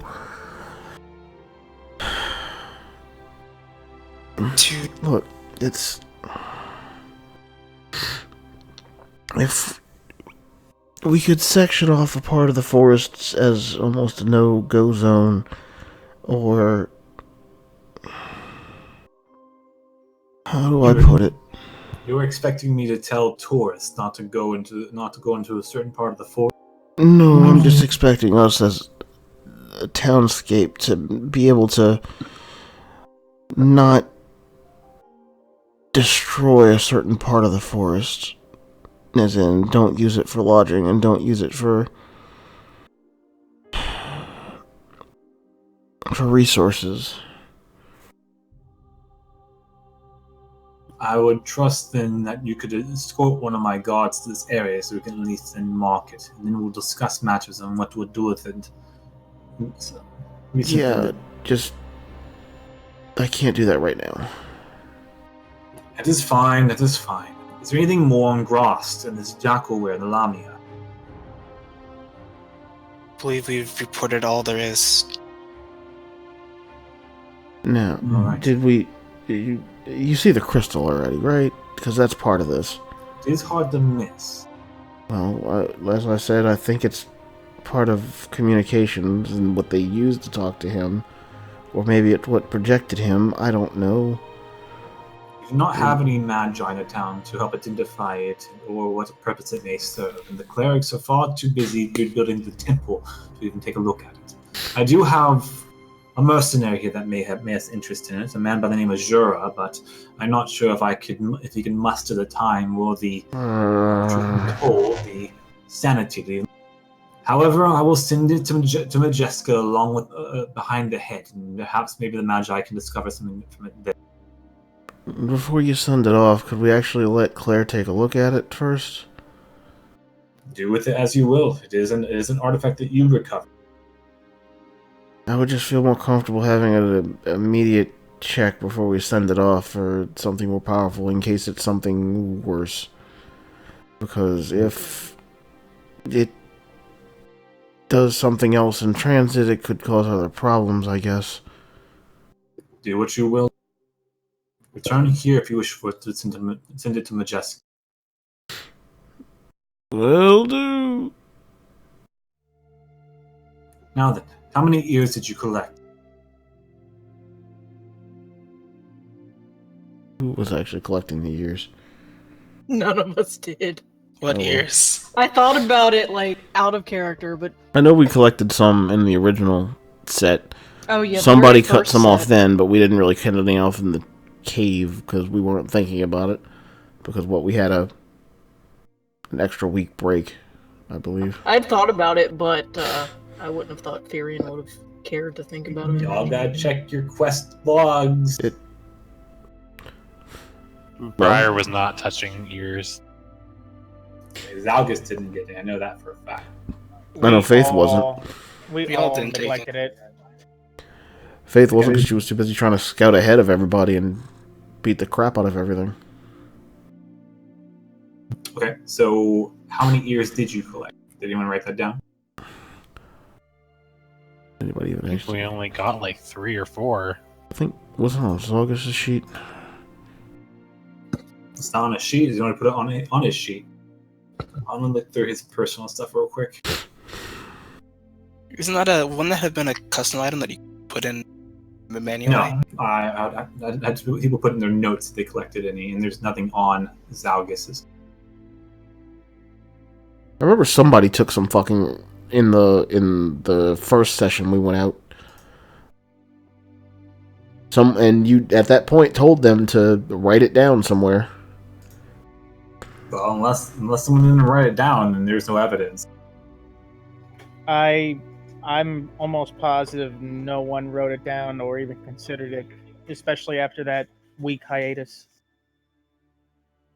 No, but No. someone should have written it down the first day at the end of session. Yeah, But I don't even recall anyone taking any years. I don't remember that at all. Yeah, that didn't happen as far as I remember. And as far as writing it down goes, unless someone did it individually in their own journal, no one mentioned doing it. My axe is too big to chop. Let's just go to the benefit of the doubt and say you collected 4 ears from the initial Jackaware you encountered. Everything else you all missed because you. So one of you produces 4 Jackal and Jackaware ears. All right, excellent. So that is 10 gold per ear, and he begins to open the drawer and he begins to pull out a few satchels of coin, puts about 5 of them on the desk. Each of them a heavy thunk as you begin to see the boards on top of the desk itself begin to bend from underneath the weight. So I believe that was 2,000 gold pieces upon a detailed report, which I expect one of you to actually fully write out for me in the next day.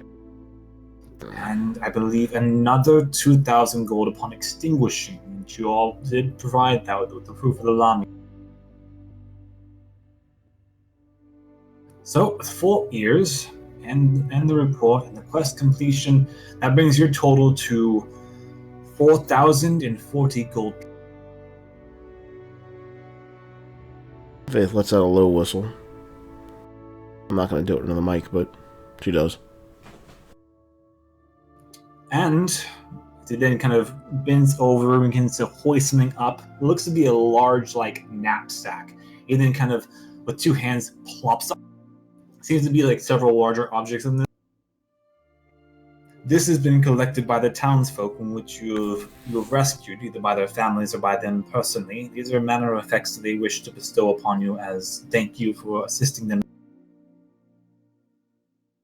So I will hand this off to one of you. Are we all there? Yes. Okay, I was just making sure because I know it's been you and Zalgus and Zakari speaking. Well, DM's doing Yeah, but all of you are there. I was gonna say, with how heavy that bag looks, Furion would just look to Zakari. It was like mule. Yeah, Furion just snapped. Zach, take it. Do I look like a mule to you? Yeah, He's still carrying the crystal too. As I put the crystal in my bag, and I pick up the larger bag of goods.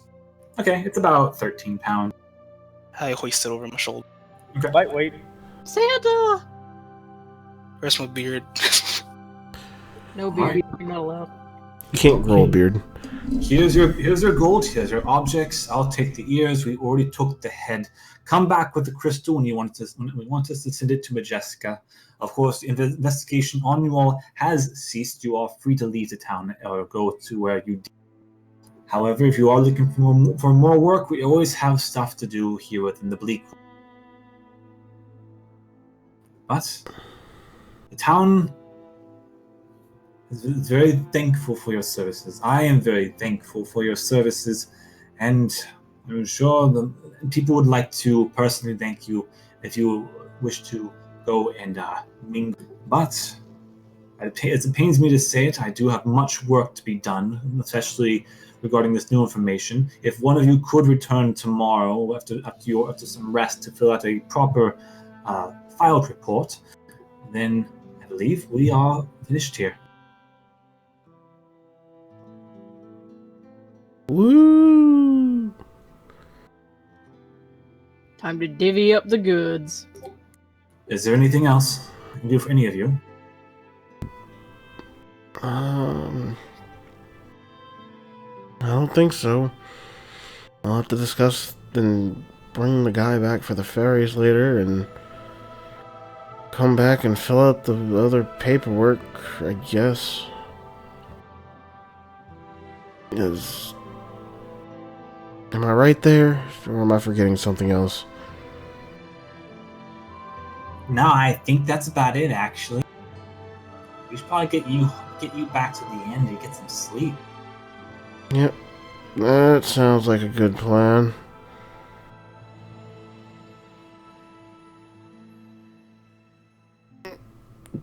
Faith tries to stand up straight and stretch. Alright. Let's get out of here. I got things to do, and I'm sure fucking Jack's gotta stop me on the way back somehow. For something else I didn't do. On behalf of the village of Brownleaf, thank you very much for your service, adventurers. However, one last thing you can do for me. I do need to fill out a report and send it back to Majeska regarding the admittance of gold from our coffers. And I need to have an addressee to whom I'd awarded this prize. What do I call all of you?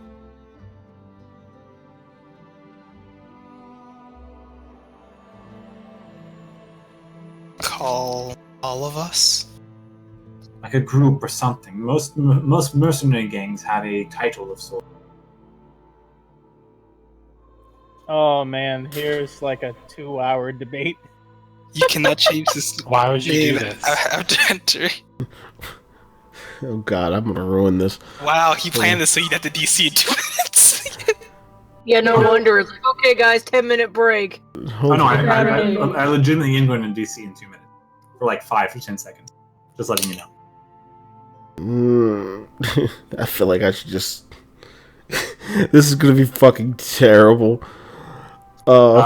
Given that this, I did warn you all before this campaign even started, that you will probably be given a group name. So start thinking of and discussing them. Yeah, I don't given remember this. Yeah, given remember one, that. not making one. It's a difference It between is giving and something making something. It is literally in the updates thread from like a while ago.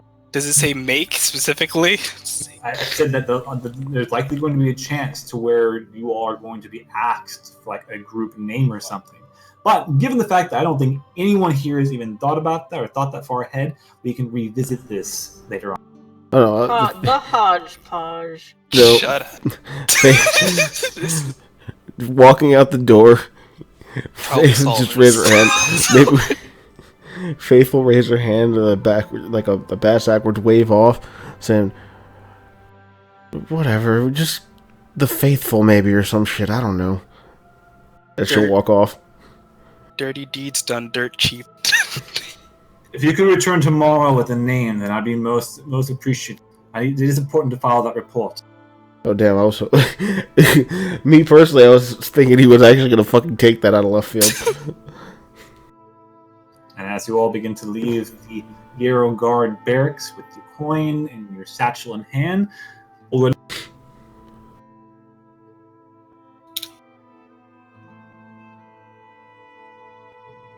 So, with that being said, we'll go ahead and take a 10-minute break here, as I'm probably going to DC her in a. But if you all, as a party, want to start deliberating names, you may, or you can do that after the session is over. But distribute your gold as you'd like, and be back here at the 35 mark. Are we gonna actually just split the gold evenly then? I already linked what it would be divided among the 6 of us. 673 gold each. 0.333333333. I would hope that we'd all divide evenly, but shrug. Oh, we'll see what happens. It depends on the character who holds all the gold.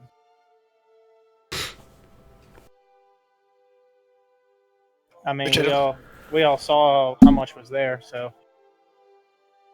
Well, Furion would push for even distribution, and he'd just like stand in front of the person with the gold, holding his hands out. Was it? I mean, I took the mysterious bag. I'm back to DC. Welcome back. So I don't I know mean- about the. This- Clara walks over to Zakari and say, well, don't hold us in suspense. We're not role playing right now. Wait. Go ahead and take your break, guys. Like, go get drinks, go use the restroom. Back here at the 35 mark, then we'll continue. You're gonna make me single-handedly count out 400. 400. Alright, well, Furian's gonna swipe 673 gold, so I'm putting that on my sheet. Yep, that's what I'm doing too. Just dig my hands in there. Just take your share. I'm not a fucking bank. I'm a mule. Oh, well then. You Freaking fuck. Zane. I'm not a bank, not a mule. Then what good are you? Well, I am actually going AFK. I'll be back. My job here. I'm gonna be writing a report. Someone else gonna do it. Those just won't stop today.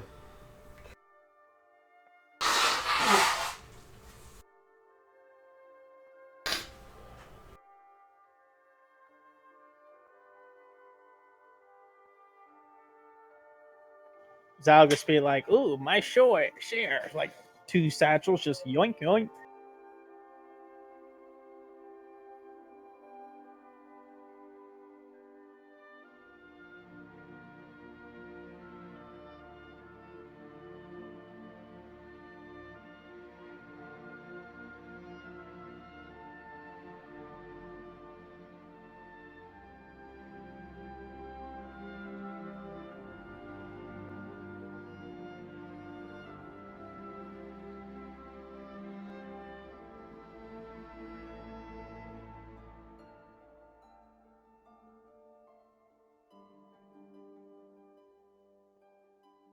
All right, I added the gold. I guess when we're back from the break, we'll take a look in that bag, I guess.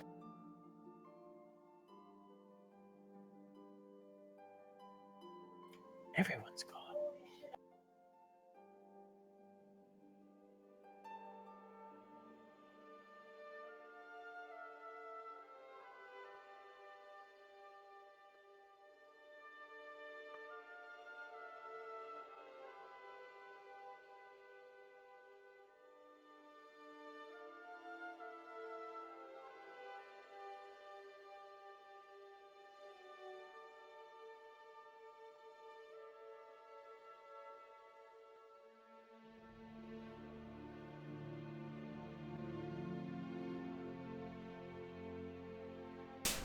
Ugh.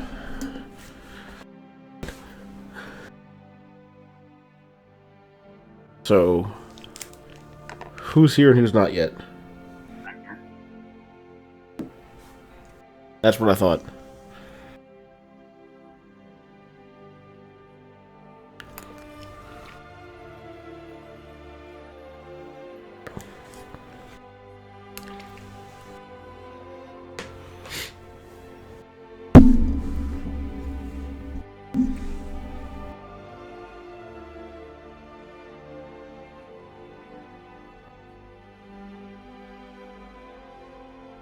How long should reports be?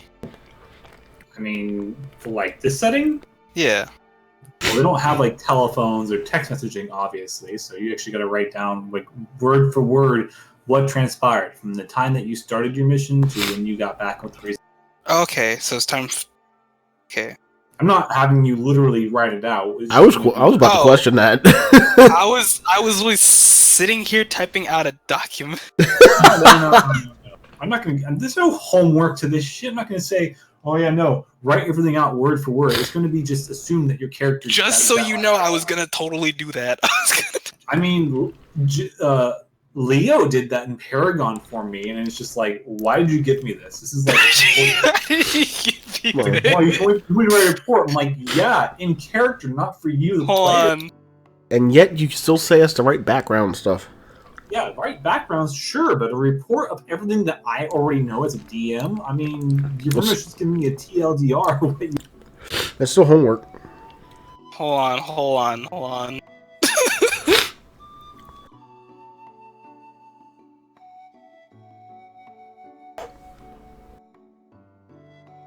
And we can use the entirety of the week for you all to decide your group name. So after the session is over, you can all do some poll stuff and dreams chats throughout the rest of the week. Because anything's better than Catbug. Well, I did offer the faithful. That is very, very self-inclusive. I mean, it's Faith. What do you expect?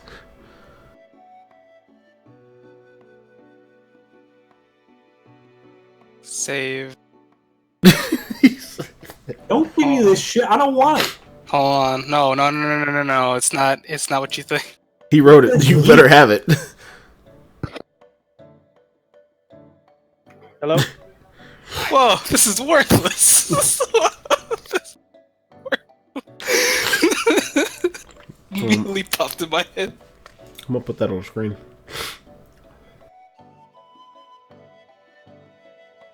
For when everything pops back up. Are we back? No? No, I mean we kind of are, but we're not. We could be, but we're not.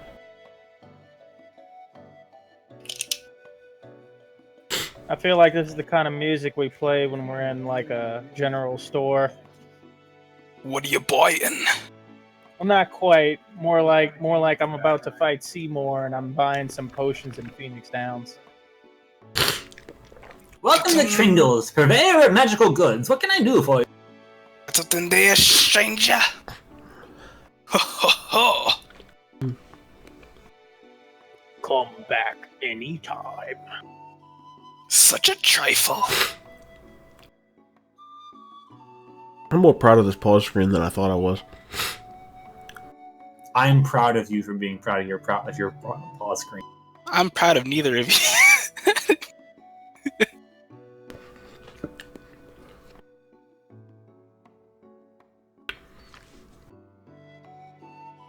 Guys aren't proud enough.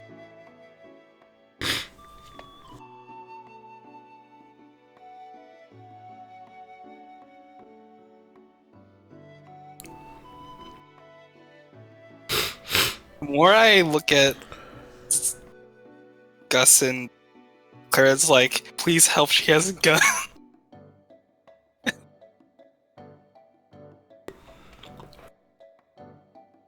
It's firmly aimed at the back of his head, and it's like, what the fuck?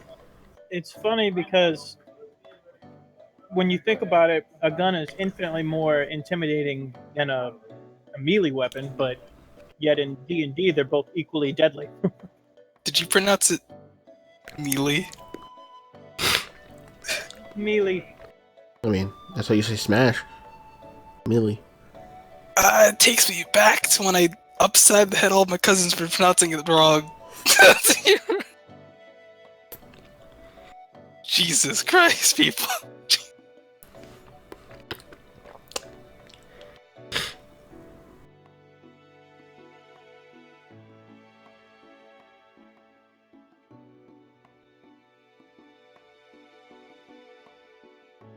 Okay, we all back?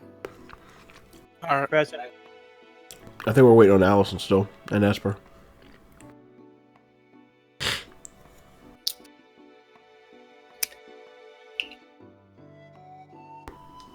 What's everyone gonna buy with their new money? Food.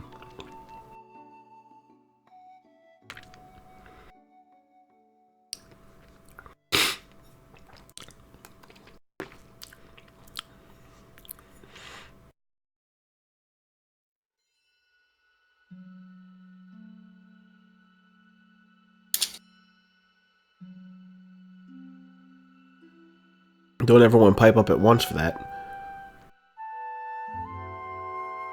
I have a feeling Jason's just going to buy bullets. In this town, I don't really know what you're expecting to buy.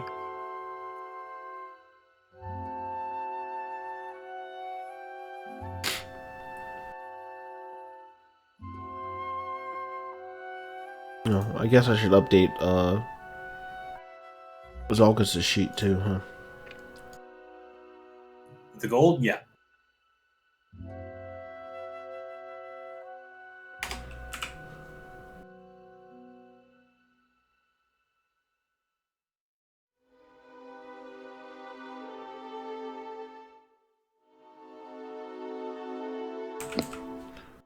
No. I can't update it. You'll have to do it. Okay, no problem. It was how much gold? 673.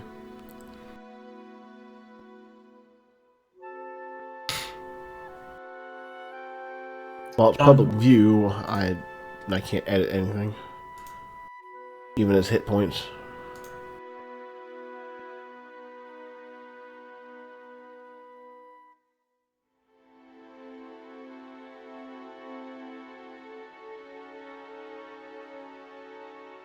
No, you no longer have a laptop.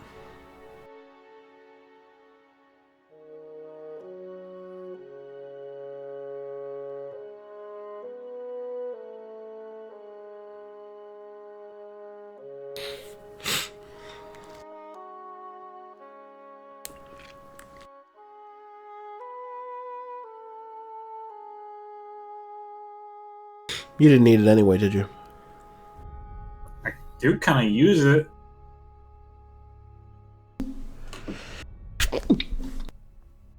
Bless you.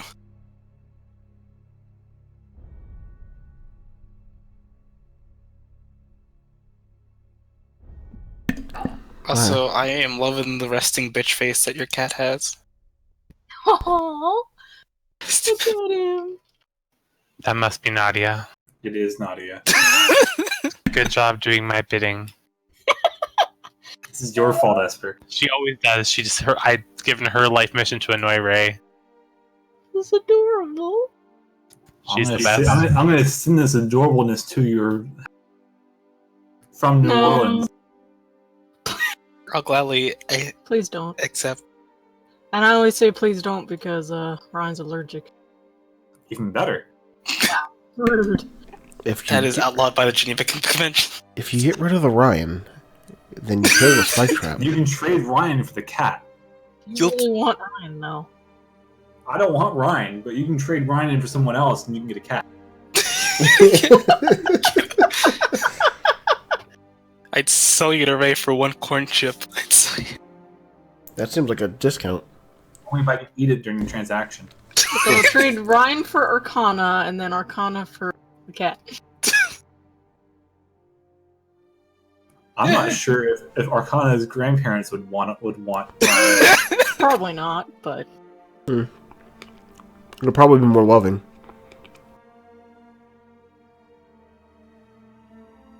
Okay, so everyone's back. We're all back. I'll put the screen back on. Back. All right. Well then, as you all leave the Yarrow Guard barracks and you all head back to the inn, or do you actually? It is about 4:30 p.m. Do you all make any other stops, or are you going to head back? Faith is heading back. Because she's beyond repair at this point. Okay. Well, if nobody else is contesting or stalling, then I suppose you all are all meeting back at the end. yep. Yep. Although Furion wants to know what's in the sack. Faith would like to know, but Faith is Satchel. too tired to give a shit right now. Is he asking out loud or is he? He'd wait till he got back to the inn. Yeah, I was like, I could just get it.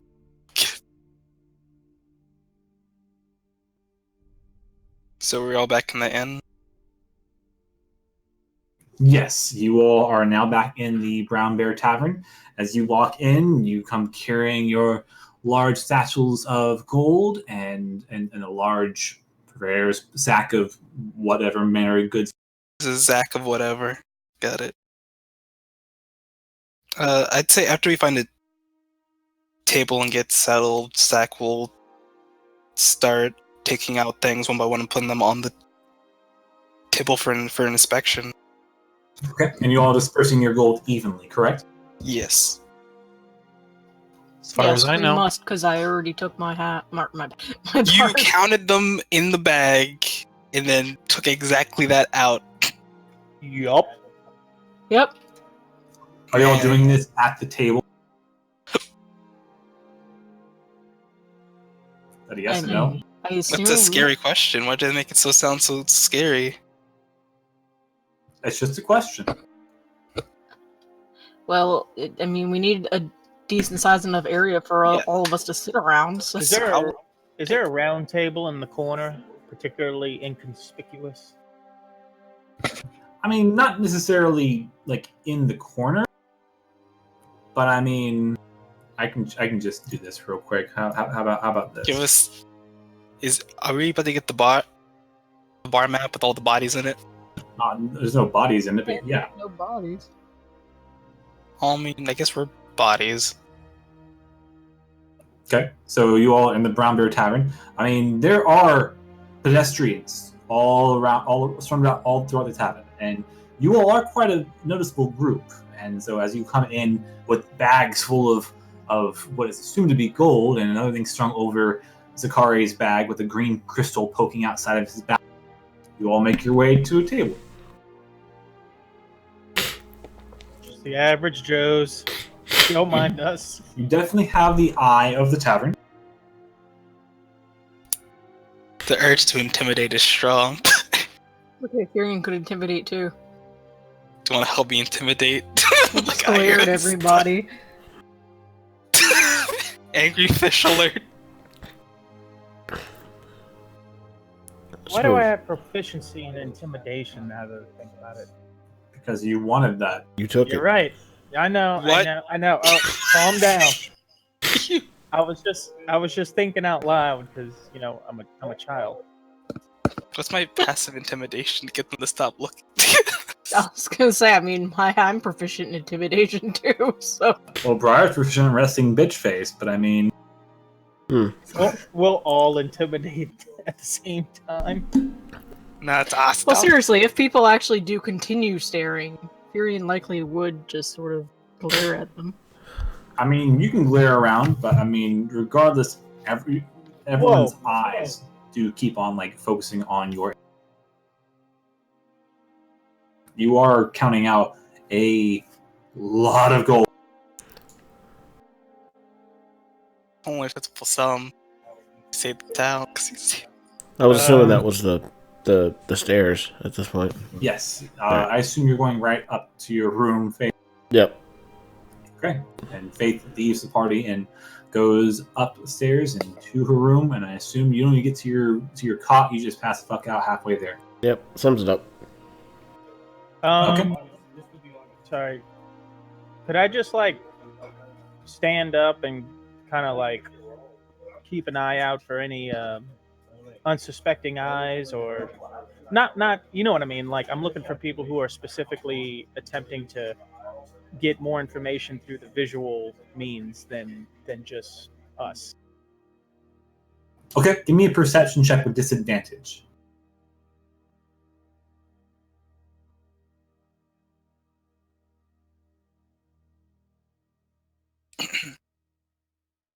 Yeah. Okay, you're kind of glancing around with your single eye, just making sure you catch any sort of movement or any sort of suspicious behavior. I mean, people are definitely kind of cautious of you. I mean, it's not a lot of people there know who you are at this point. You all are technically the heroes of Brownlee to the moment, so people are kind of keeping at bay, keeping away. But I mean, you all are handling a lot of bags of gold. So some of the more recent adventurers, some of the pirates who have stopped in, they do have their attention, but they don't seem to be acting out on anything quite yet. Okay. I just try to maintain a stance of preparation, I guess you could say. You know what I mean? Gotcha. But as the five of you are now at the table, you have the place to yourselves, at least the table. Sakari, you pour out the contents of the bag on the table. I don't pour. I reach in, pick up one thing, put it down, so I don't clang everything. Okay. You pull out from the bag 4 loaves of fresh bread. You pull out several silk clothing, satin. They appear to be some fine garbs. Looks to be a bit finer than some of the things you see around here. You find about 4 satchels of what appears to be coin. You find a bag of beans, or what seems like beans. It has like small circular objects in.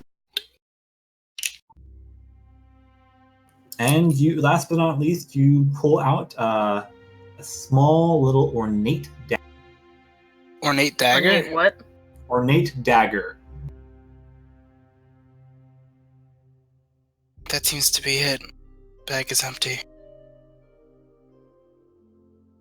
So I fold this bag and put that bag in my bag. I have a free bag. Okay, it's a burn-out sack. Well, 2 of these things seem obvious who should have them. What do you guys think?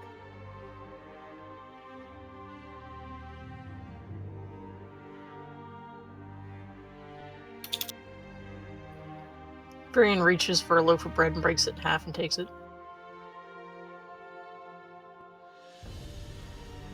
Been added to the rewards channel for your viewing.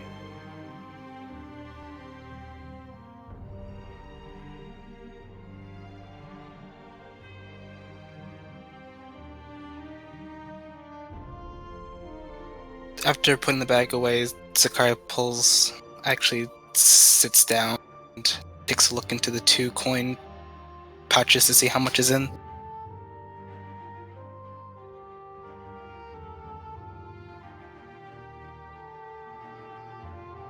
Okay. Upon looking to the 2 sachets of coin, you kind of pull out the coin, begin to count it kind of as quickly as possible. It turns out to be about 12 gold, 31 silver, and 139 copper. It appears that most of the contents of these bags have been pulled from some of the families of the people you have rescued.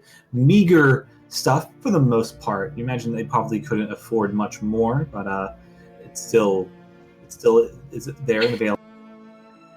I use detect magic to look at the beans and outfits and the dagger. Yeah, as you kind of like wave your hand over everything to use your usual practice of spells. I mean, everyone does kind of know you by now to the point to where your eyes kind of flare this light, teal, bluish haze, and the little magical circuits in between your fingertips begin to shimmer and shine, and the lights begin to dim around you, as nothing here looks to be magical. Why is Faith off in the corner? Just come on upstairs. Faith already went upstairs and passed out. She's passed out. She's dead. Oh. So it's just a 5 of you. Clara takes 1 loaf of bread and takes a bite out of it and walks over here and wants to order apple cider with the loaf of bread. She turns her head over her shoulder and says, "Y'all can divide up the rest. If it's okay, I'll just take this." Yeah, like I said, I'll say Furion already took half a loaf. It's really fucking good bread. What kind of bread is it? Just normal white bread? It's like he's nibbling at it. It's a brioche. It's brioche! Hey! So it's kind of sweet, kind of like soft and chewy, but very, very savory. Sakari takes the other half of what Furion took as he complains about math because he doesn't like doing math. Okay. Sakari kind of looks around. So, anything good? Is there anything here that looks to be like Sakari, That's not my around. voice! That's not my voice! He did not say Zalgus. I meant Zalgus. Can you just say Gus from now on? He's not even here. This is why I don't control your characters. Anyway, I meant Zalgus. Continue. So, anything good? Anything look valuable? Well, I can say nothing of it is magical, so have at it. As he takes another bite of the bread that he took. This bread does taste magical. So, then how do we want to split this? At math than me. I can do the math part. As I I don't need any of that. As I slide the pouch of coinage to him, then I'd say you should divvy this out. All right. What about this dagger and these clothes and things?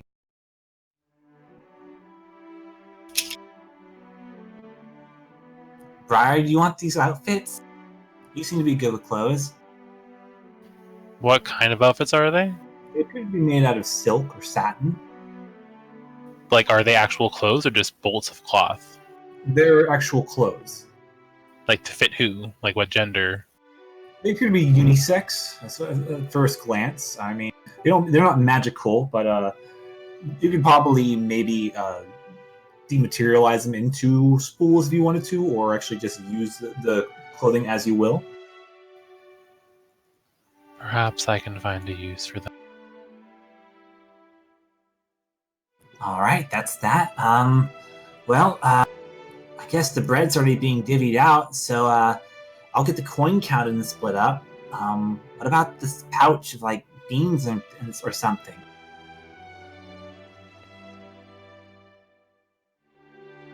Tyrion shrugs. I'd say if we ever come across some farm, donating them might get us some coin. Depends on what kind they are. All right, then for sale. He just tossed it in his pouch. And what about that neat-looking dagger? I don't use daggers really, so. Oh, I don't think this is for like using as a weapon. He's kind of holds it up to the candlelight. I think this is like valuable. As it should be. Engravings or markings offer no tactical advantage. Well, I know a guy, the same guy I bought this orb here from. He produces the orb of travel. He might be willing to buy it. We could probably get some coin for it. Maybe we can find some other things to spend this money on too. I actually had that in mind. As I kind of tap on the battered light armor I'm wearing. I might need your help later, Briar. And it's settled. Well, maybe tomorrow, once Faith is awake, we'll go out and take care of this stuff. Might want to keep close watch on your coin as he glances around. There is something else I meant to bring up earlier. Oh? One of the people we rescued, she was the betrothed of the daughter of the general store's owner. They're to be wed tomorrow evening, and we've all been invited. That's great. We can mingle with some of the people here. I'm sure there's all kinds of stories we could learn. I think that's wonderful, Briar. I very much want to attend. Are we supposed to dress up or something? As Algus kind of like flips and folds out a silk shirt and holds it up to you. The ones that Briar was going to take? Yeah, he kind of like picks it up off the table and like kind of holds it up, like comic. Yeah, Firion kind of grimaces. I've never dressed lavishly. I think I'd stand out. Doesn't necessarily have to be lavish, but as he looks at Zakari's, like, again, worn light armor and stuff, I guess for something like that, it'd be best to look somewhat presentable.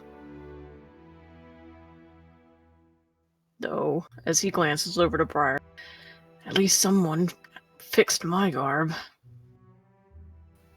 It still needs some more repair, though. By this time, Clara, you have your apple cider and your bread, and you return back to the table.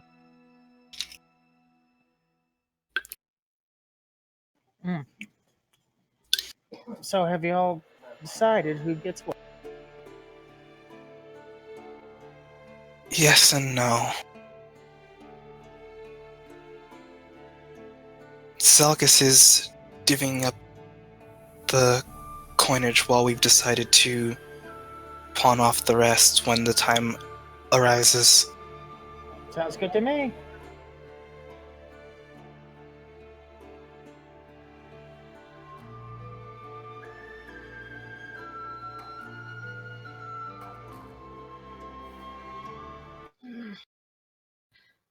Well,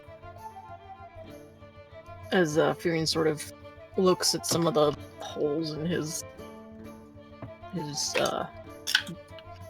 I don't know if it's not a cloak. I was like, the cloak I have is still fine. Yeah, actually, your cloak's in great shape. It doesn't look like it's damaged at all, even from your accidental Accidental death. Accidental. Yeah, I figure since it's magical and it can just transform, I was like, he's already in mind of like he'll make the cloak look like a nicer, fancier cloak later. It's still the black hooded cloak. But yeah, he was gonna say the overcoat, I guess, that he sort of has. He looks to Briar. I guess if you wouldn't mind, do you think you could actually patch this up some? I give it a look over. Do I think I can?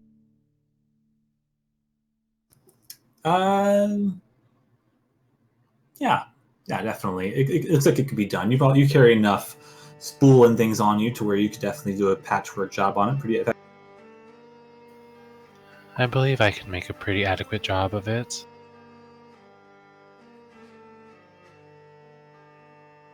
Say it again, sorry. He? Yeah, I didn't catch that. Just she said yeah, basically. Oh. Well, again, only if you don't mind, and, well... I do not mind, no.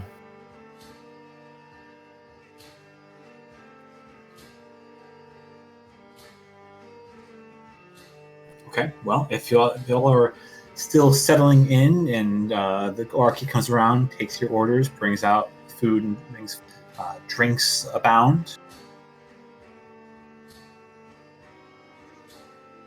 Do you give Briar the cloak? Oh, well, if she wants it now, then... Yeah, she'd take... He would take off the overcoat and, hand it to you.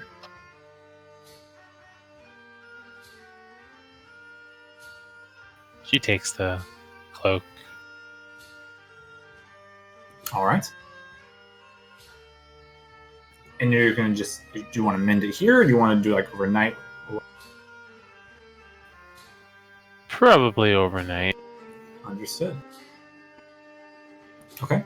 So as you all are at the table and having some minor, yet still somewhat reserved conversation, Jones barkeep comes around, takes your orders, gets you some drinks. You all are settled in for the early evening. Do you wish to do anything before you turn in for?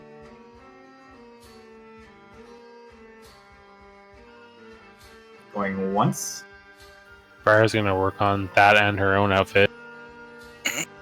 Understood. All right. Give me a performance check, please.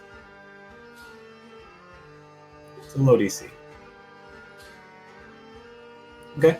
Yeah, you spend a few hours kind of touching up and working on your own outfit, and you have it to your specifications in which you... The wedding outfit they gave me and Yes. Furion's cloak. Yeah, the cloak, however, you kind of working on it, and you kind of, again, mending it, and not really mending it, but kind of putting some stuff on it, and it doesn't seem to hold. It appears to be that this item has a mind of its own somehow. It wasn't the literal magic cloak that I gave her. It was my overcoat. Oh, okay. That's, yeah, then you're fine. You make it to whatever manifestation you wish for it to.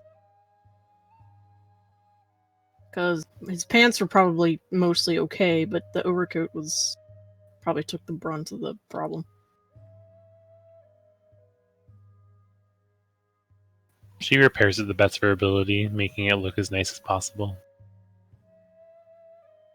All right. Well then.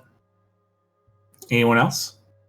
If it's a suitable place to do so up in my room, I'd like to attempt to craft ammunition. Okay. Like just bullets. Yeah, because last I checked, I only have 12 palm pistol bullets, but are those bullets compatible with the pistol I got? You actually, I'm not sure if you updated your sheet since I put everything on it, but you actually have bullets for both your palm pistol and your pistol already there. I believe your palm pistol bullets is 32, and your pistol bullets is at 20. I'm not seeing it, but I did refresh it. I'll Try refreshing it, because I'm on your sheet right now. I'm looking at it. Okay, let me look. There we go. Yeah, 32 palm pistol bullets and 20. I guess I'll try to make additional pistol bullets then. Okay. So you'll need to go out and actually purchase some materials to do so, but it will take a bit of coin and some time to actually craft. Is that Yeah, that's fine. okay?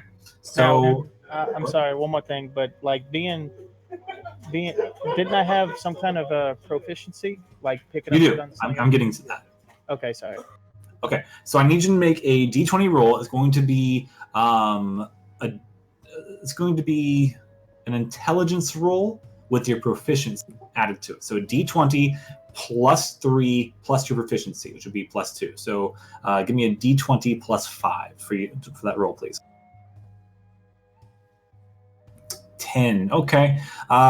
You spend about 3 to 4 hours, well into the evening, in your room, kind of with Faith snoring off in the distance, and you're kind of tinkering, and you purchase materials. It's not holding though. You're trying to weld and meld things together, but you script your first few batches. You're still kind of new to this entire thing, but you do manage to make about 12 more pistol bullets. But go ahead and deduct about 8 gold from your sheet.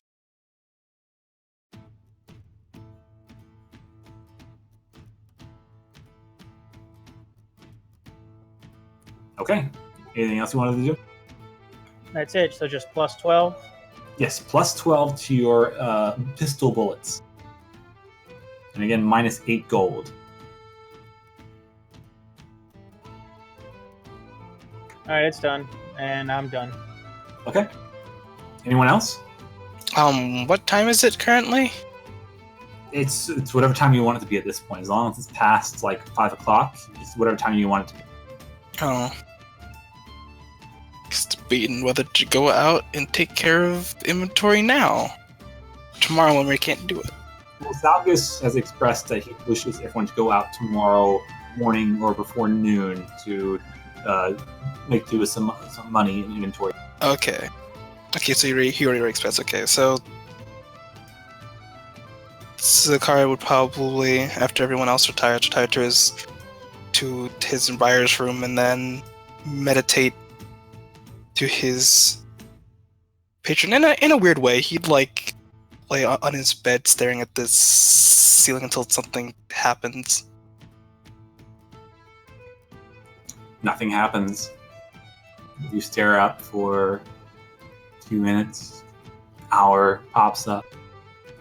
Nothing. He squints. You squint so hard your brain begins to hurt, but still nothing.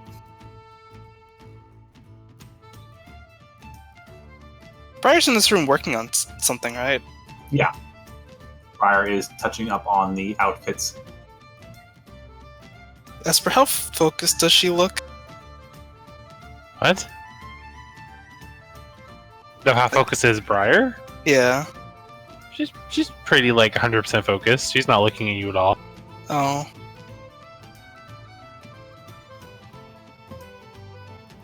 You would know when she works. She's in her own world. Oh yeah.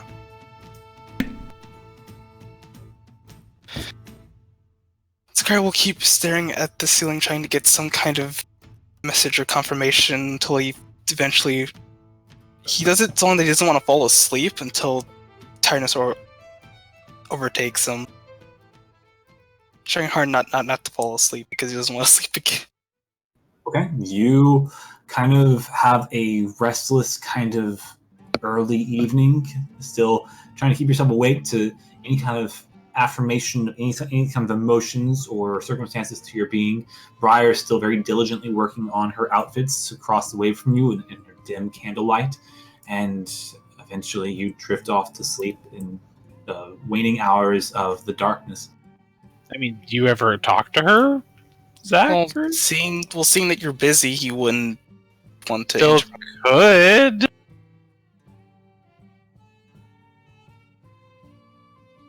It's up to you. The ball is totally in your court because she is totally fine with White working together.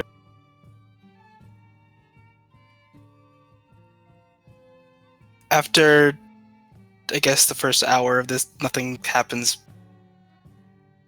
Passes, he'd turn his head in your direction. Can I talk to you? She takes a moment to finish the stitch, and then she puts it down in her lap. What's on your mind? Honestly, too much. As he stands up to make sure that the door is actually locked. This is not Mana Garden. Your door is locked. Trust. PTSD.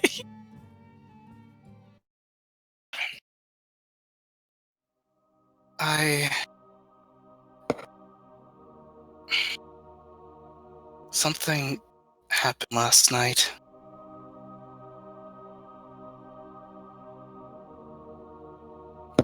And I don't know how to deal with it.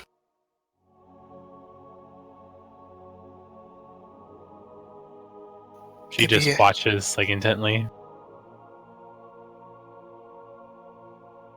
I usually don't talk to you about myself. I wish not to bother you with my troubles, as they go pretty far, as you've seen.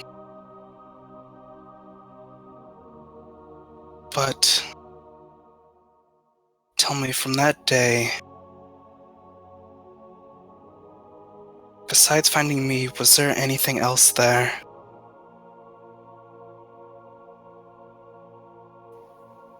There? On the island? There on the island, that room, and that stone box they kept me in. I've told you nearly all I know before, but I still don't know exactly why I was so drawn there. And then on the way leaving, there was something, but I don't know anything solid.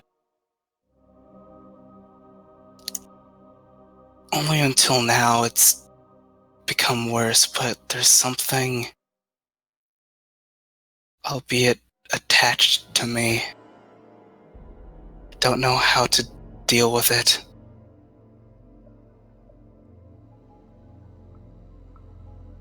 Your wrists begin hurting a little bit. Just a little twinge of pain, Sakari.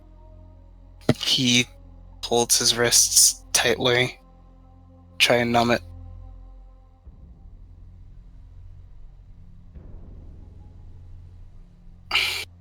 And the more and more that I experience, more that I can't remember why I'm even here.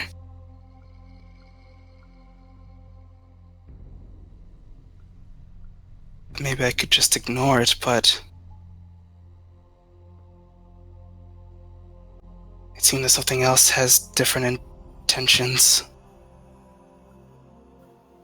What exactly are you worried about? This other presence doing something to you? Is that not part of your skills? That's what I was trained to learn and know. But if you remember, in that cave, something happened. I don't remember. You've never exactly told me what happened to you. No, not the island recently. In the Jackalware cave. You remember what happened? Oh, you meant the recent cave. Okay. Yes, the recent.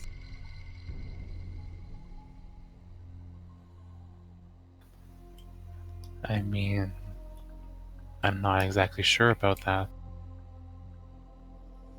That's the first time anything I can recall like that happening, but I tried my best to ignore it. Some kind of hiccup with my magic.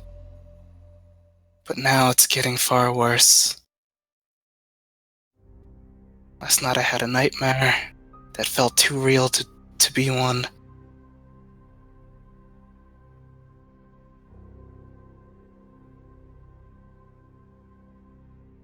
She just looks deep in thought for a moment.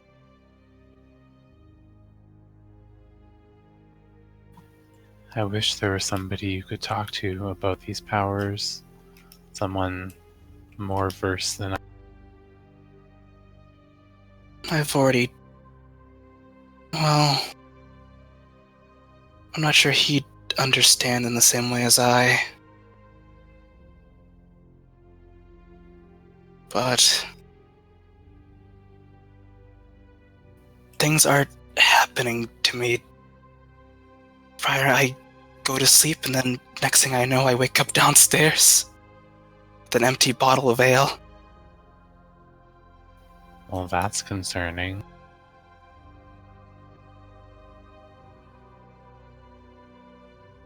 It's...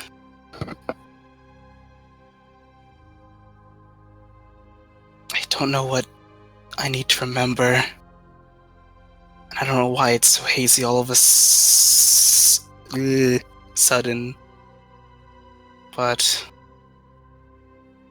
maybe you had to call out to something, maybe some instigate a response from something.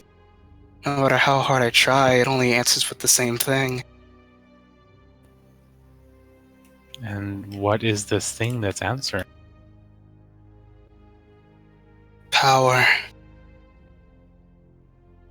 And what does it say? Just that. No, if the first thing she asked was what, who, or what is it? Oh. I don't know. And then she asked what was it saying. And then it says power. Over and over again.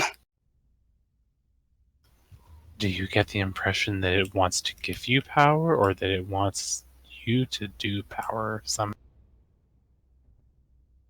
Honestly, I wish it was more direct. Quite frankly, it sounds like you should talk to somebody more magically inclined the same way you... Our powers come from different sources, and I'm not the best one to talk about that anyway. On that note, I did ask Furion about... Do you remember the magical note I got on the day of the house burn? Oh, the one those thugs dropped? Yes, I thought maybe he could do something with it. I haven't wanted to ask anyone else. I didn't want to ask him. No offense to him, it's just... I don't want anyone else knowing about that day. I can imagine why. What did he say about it? That the piece of paper is clouded in illusion magic. It will need to be dispelled to be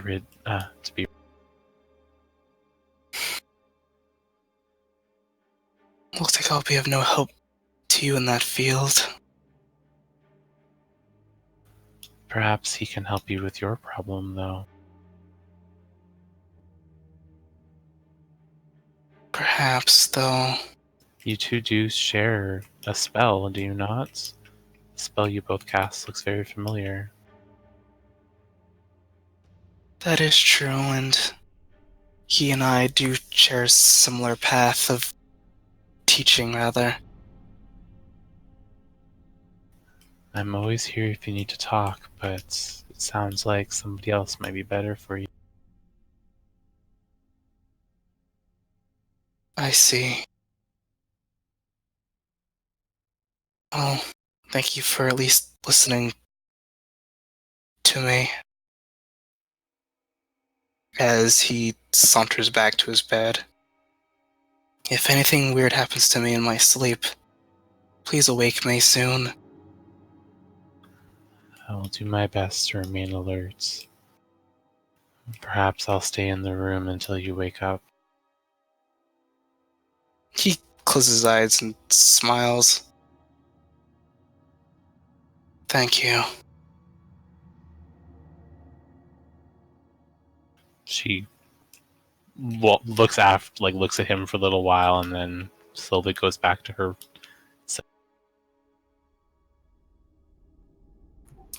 All right. Anyone else?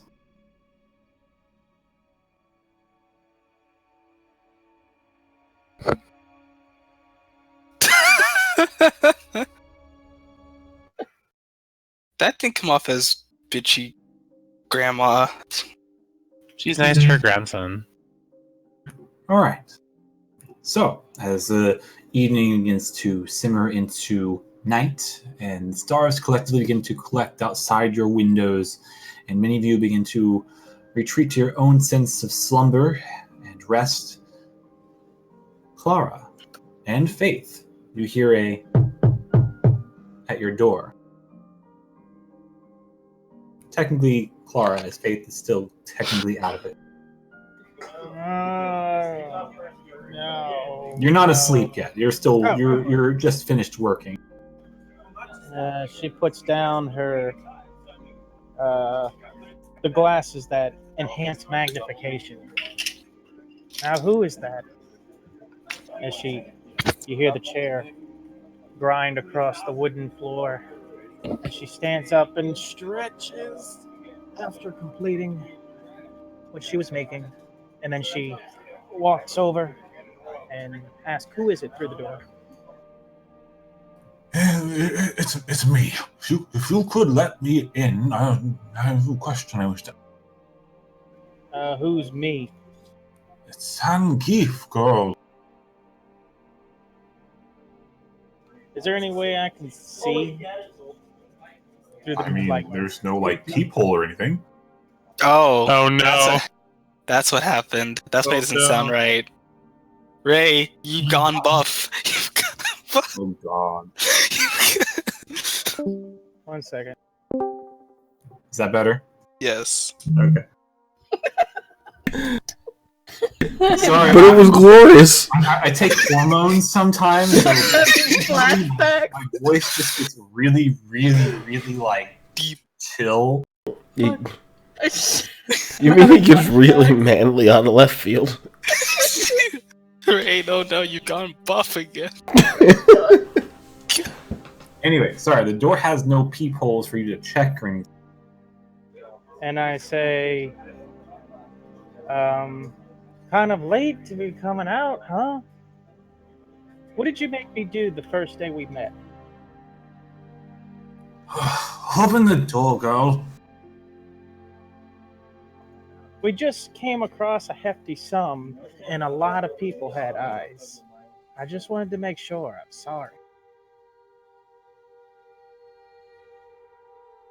Do you open the door? I opened the door, and I step back a couple of paces. Okay. As you open the door, he kind of pushes against it, and he was leaning against it technically, and he's kind of holding on to a few canisters and a few very long scroll cases. Has 3 backpacks stripped over his shoulders. And he looks to you. His eyes are kind of manic almost. Good. Close it. Fine. And she closes it. And he then just drops everything onto the You see things clatter and begin to roll around.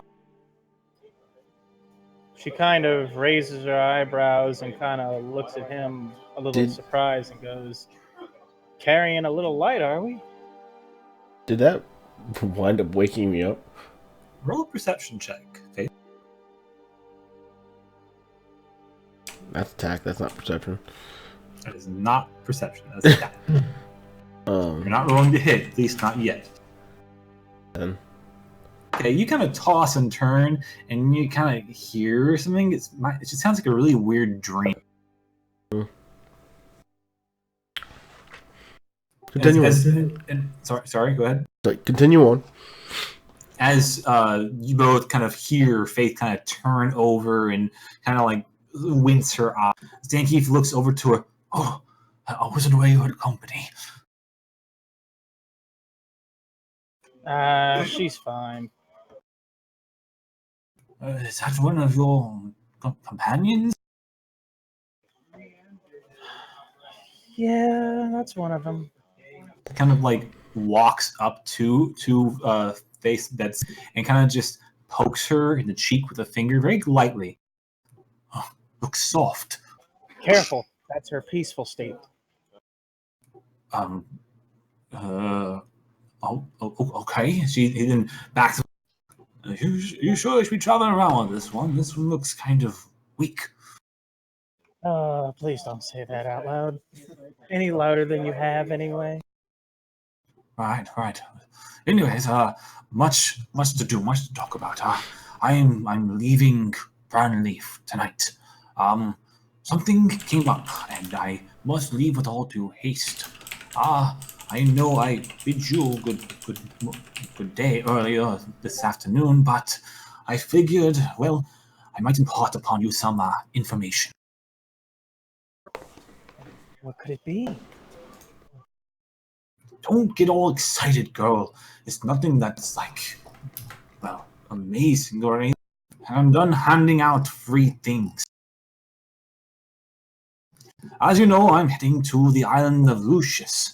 I am going to Tempest. I wish to sell some merchandise there, and I have many experiments and inventions I wish to perhaps check in on.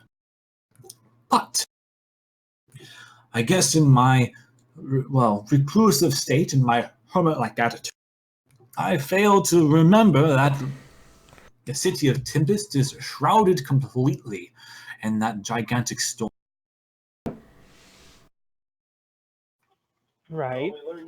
I thought that was essentially the entire continent's common knowledge.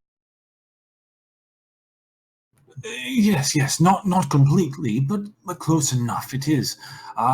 Well, it turns out that, and I'm ashamed to admit it, but I can't swim. Oh, I see. Well, hard to imagine you swimming in the first place. I mean, you are pretty involved in what you do, so it's not something unexpected. Well, it's embarrassing for one such as myself, and he gestures to his scaly body, and that someone can't swim when they're inclined to be within water, these environments and such, and all that other hassle. But I'm here to ask you if you know how to swim, right? Yeah, I know her a little bit. She puts her hand behind her head and starts scratching while looking up at the ceiling. Right. You're soft and squishy, so you must have buoyancy. And I have not invented something that provides enough buoyancy for one of my, stature. So if you could give me some tips. Well, I'm sure there must be some kind of device that can be crafted. Perhaps some kind of inflatable harness of some kind. Or, uh, if you're not too opposed to it, I'm sure there's a spell that can accommodate you too, Master. But Or what exactly are you looking for? Sorry, do you mind repeating that?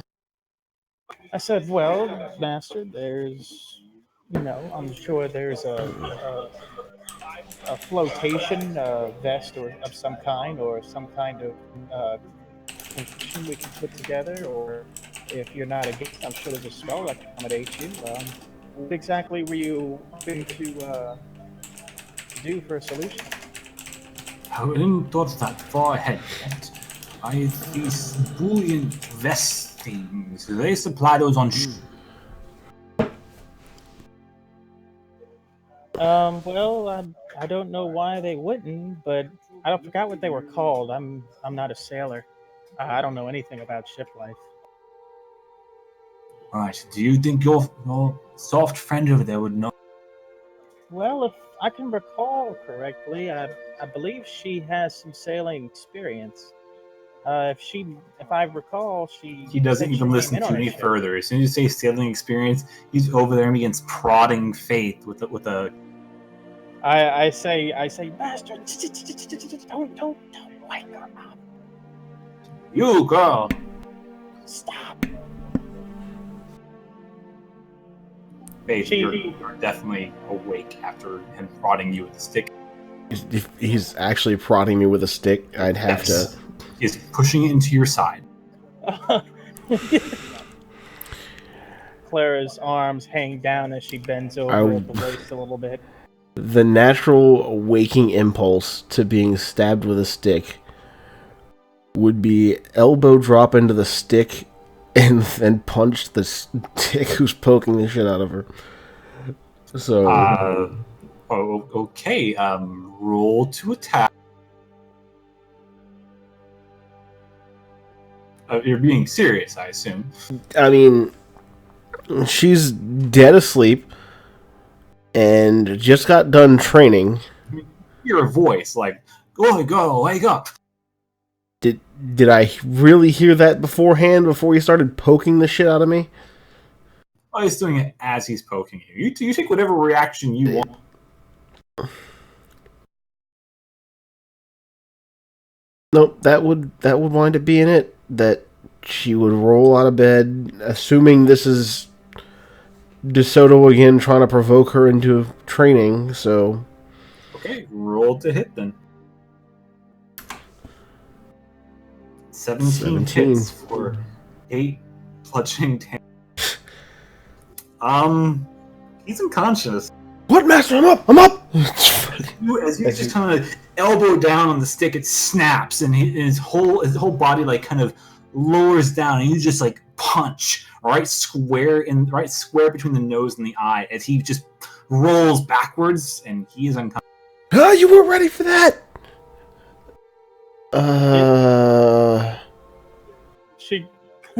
Clara has like this, like, what the hell? Where am I? No. She rushes over and says, just go back to sleep. You're having a bad dream. Who the hell is this? And why is he in the room? You see this gold scaled dragonborn. He's pretty tall. It's probably about as tall as Zakari, if not a little bit higher. Seems to be wearing kind of dusty, dirty, old clothes, form-fitting. He seems to be kind of like wrinkled kind of scars and boils along his face. He seems to have this golden and reddish kind of horns going across his nose and beak and across his actual head itself. His eyes are now kind of lolled back behind his head. And on the ground around you, you see sprawled out a bunch of tools and instruments and satchels and scroll cases and things. What the fuck was he about to try to do? He just came by for guidance, you could say, and he's not exactly the considerate type. Well, obviously that's why he got punched, but...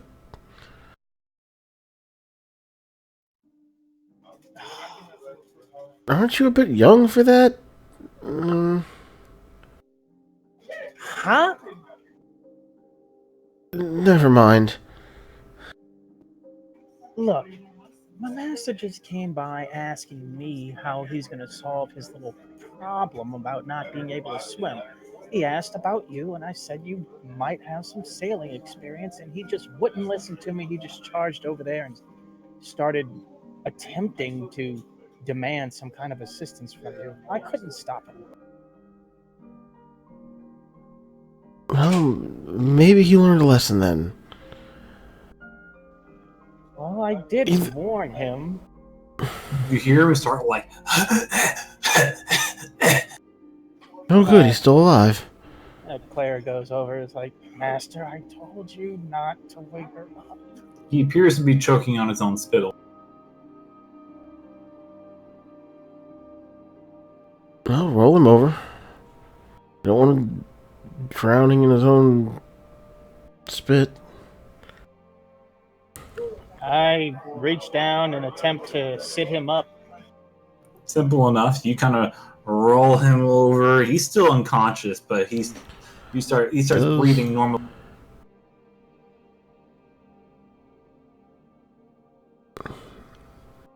No, it's only bandages, salves, and splints. I was wondering if a healer's kit might have had, like, smelling salts or anything in it. It would, yeah. Oh, well. Would I have to use a charge of a healer's kit for that? I'd probably say for this usage, probably no. I just give me a medicine.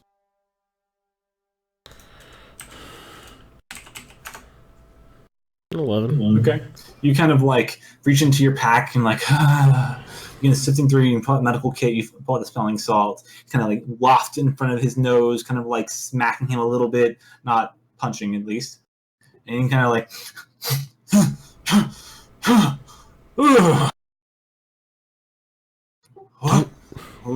What is the meaning of this? You poked me with a stick, and you got punched. What's more to know about that? As soon as he like sees you, he kind of instinctively backs away a little bit. I'm. That was unfortunate. What happened? I thought I explained it well enough. You poked me with a stick while I was sleeping. I took it as an attack, and hit you back. How long have I been out? 3 minutes, maybe 4. Not long. He then looks to Clara. You girl, you just stood there and let her do this to me. She kind of has this look on her face like, are you serious? And then she says, I told you not to disturb her. I've been traveling with this person for a while. If I say that she's in a peaceful state, that means peaceful state. Don't interrupt the peaceful state. But her skin was soft and milky. I didn't think she had spat to her. Face stares at him with the slantiest eyes possible. I mean to say is that you simply did not look the type that could hurt a.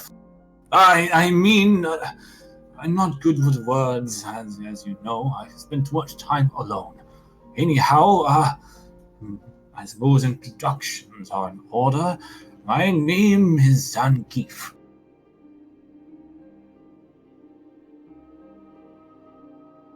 Okay, Zangados. Zangief. I said what I said. Right. The girl here tells me that you might know something of buoyancy. Buoyancy? He just nods his head.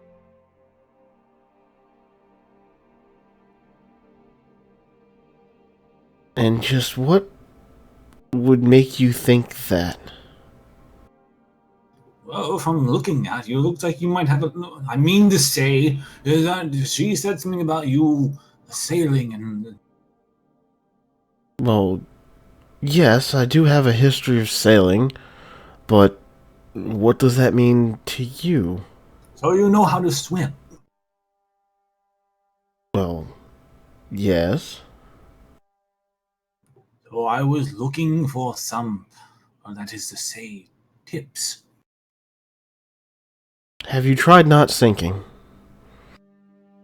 I hadn't thought of that, no. Did that work?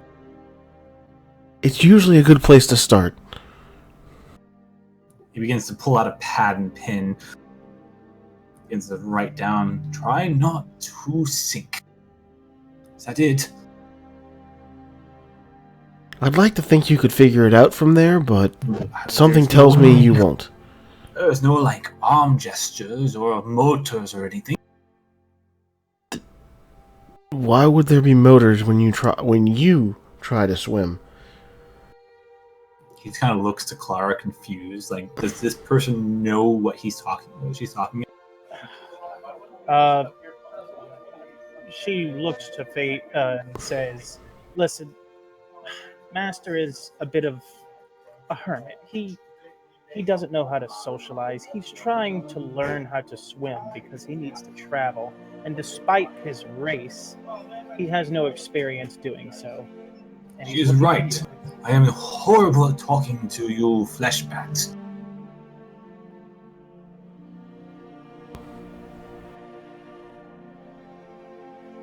He basically just wants you to hopefully teach him how to swim, and I guess it was important enough to disturb you. As she looks toward her master with a blank expression on her face. Considering the terms he woke me in, why would I be inclined to really help him? Let alone in our room. He begins to kind of stagger up, using what's left of his broken cane to kind of like hoist him up. Because you should respect elders, and I do deserve such respect. I do respect elders, but I don't respect people that assault me when I'm sleeping. So I merely jabbed you. She also looks at him as in an "oh really" format. Your skin is pliable, it's welcome to take certain matters and abuse. I figured it would be a compliment, actually. I mean, how are you usually woken up? Water splashed in the face, maybe someone drops a barrel on you or two. When's the last time you woke up from sleeping? He kind of visibly thinks. Did somebody attack you? Did you have something fall on your face? Did you have your leg gnawed off? Well, this was this one time, about 50 odd years ago. I was sleeping in a cot in a hotel out of, well, some shady little town in Brysis, and there was a bunch of rats that were kind of festering in from the outside. And I woke up once to a bit of nibbling on my big toe. Quite uncomfortable. Well, I didn't ask for the life story. I asked about the last time you woke up. Not the one time you got gnawed on by rats. Nobody wakes me up. I wake up of my own accord. Well, wouldn't you have thought that that would be something that everybody would have liked to do? Okay, I see I'm not getting anywhere. All right, girl, I'll ask someone else about this buoyancy. He begins to start to gather stuff off the ground, pull up the second part of his broken cane. Look, since you really don't know how to swim, and this is obviously a point of contention that's bothering you,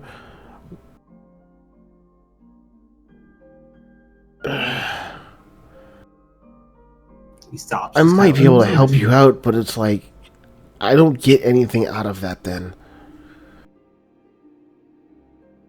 Didn't you expect to get something? I don't know, I was really expecting to get a full night's sleep. Clara puts her hand to forehead.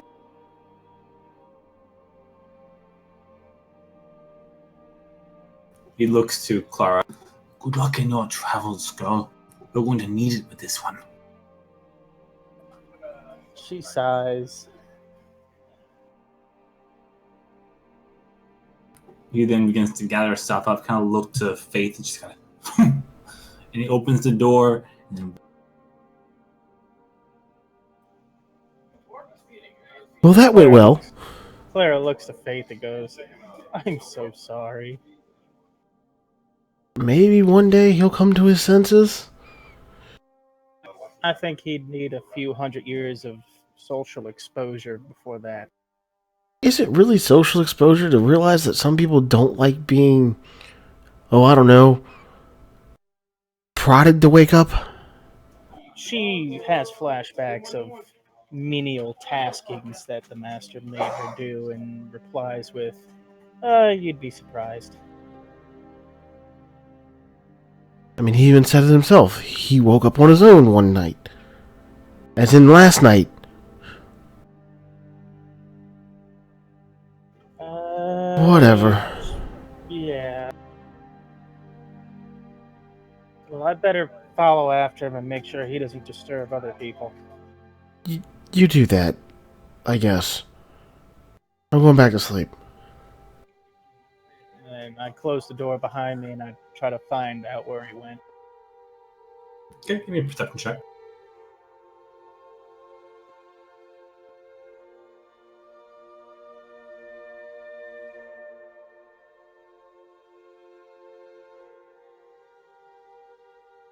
Okay. You kind of make your way down the hallway, down the stairs. You don't see him anywhere. Wherever he went to, he seemed to went pretty fast. So much for that. As you retreat back to your room and kind of collect all your stuff, however, you do actually find something that is not yours. What could this be? She bends down and picks it up. It appears to be like a scroll case. It's a round tube that kind of rolled underneath one of the chairs, and you kind of like lift it up. Do you open it?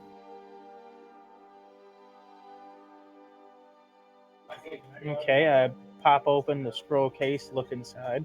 You try to open it, and it's stuck.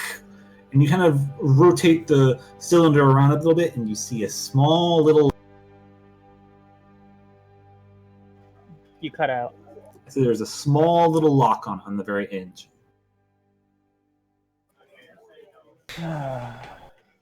Typical.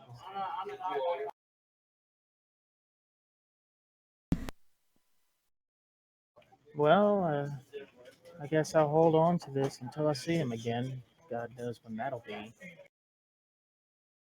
Okay, go ahead and add... I'll add it to your sheet later, actually.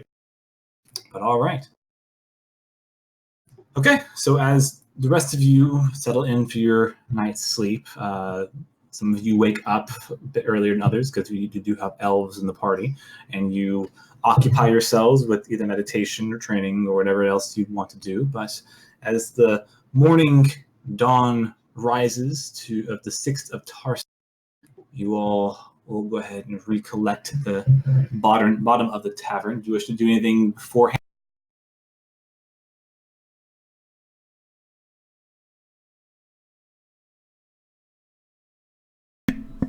You're talking about before everybody reconvenes in the tavern? You saying? Like in your rooms, if you wish to do any kind of conversation or stuff.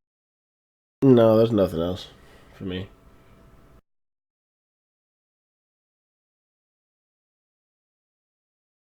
Briar would make sure Zach didn't leave his bed or ask him if he slept well and stuff. Zach, you actually had no problems in your sleep. You slept pretty.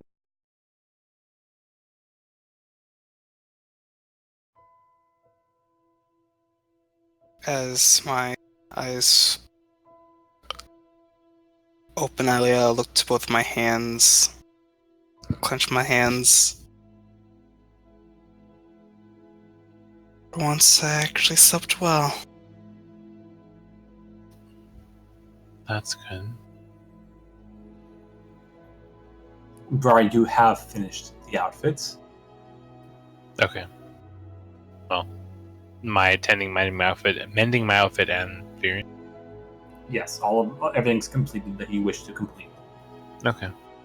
I will bring Furion's cloak down with me whenever we leave. Sure.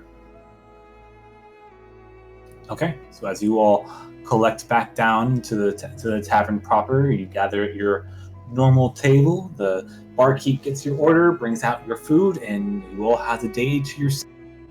What do you wish to do?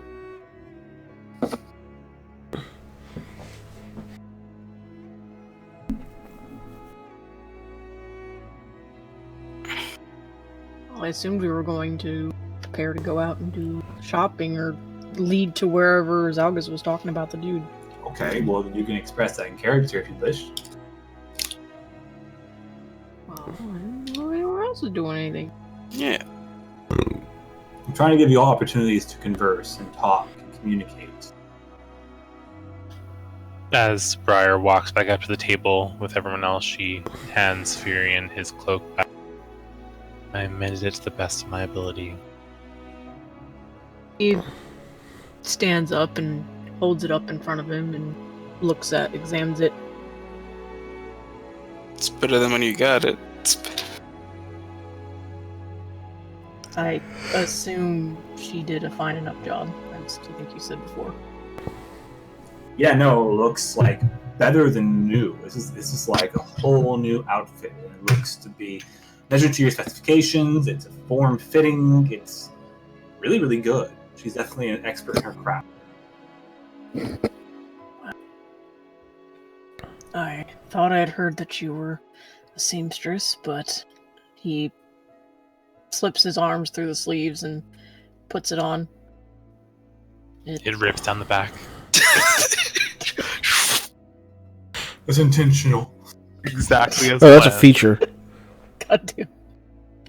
It looks and feels nice. Thank you. It's kind of breezy in the back, actually. I like it. God damn it. Well, he took off a lot of armor, so he's doesn't even have a shirt otherwise. Wait, he was shirtless? Because before all he was wearing was leather armor. Alright, So you just Greg. walk downstairs with just pants on, nothing else. Make yourself at home. Yep. Alright, He didn't Greg. have anything else. Furion truly is a Florida man. If that's the case, you'd probably go downstairs. You see a gaggle of women off in the corner, one of the corner tables, and they're just kind of like whispering to themselves and looking over at your table. I was gonna say, because, I mean, he doesn't like to wear shirts too much, especially when was swimming a lot. Because a lot of the times when he went for long swims, he would take the overcoat off, as well as his boots, at least. But, so yeah. So changing up how I do this slightly, walking down, I see Furion just sitting there with no shirt on. Eating Walking eggs behind and bread, yes. Put his cloak over his shoulders from behind. Well, and then the rest would ensue. He would stand up, hold it up, look at it, and then put it off. While he's like munching on bread, he's just like arms up and over. It's almost like you're dressing him for him. He just kind of finishes the job. You then see the girls in the corner get up and they kind of sigh and like begin to leave the tavern. He doesn't even pay any mind.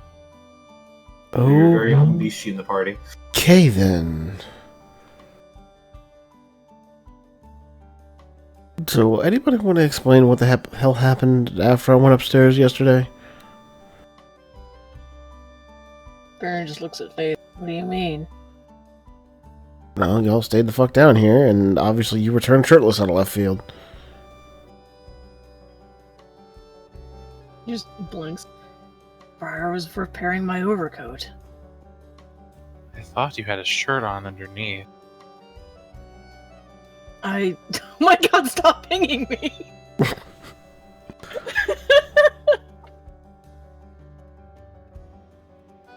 think about it.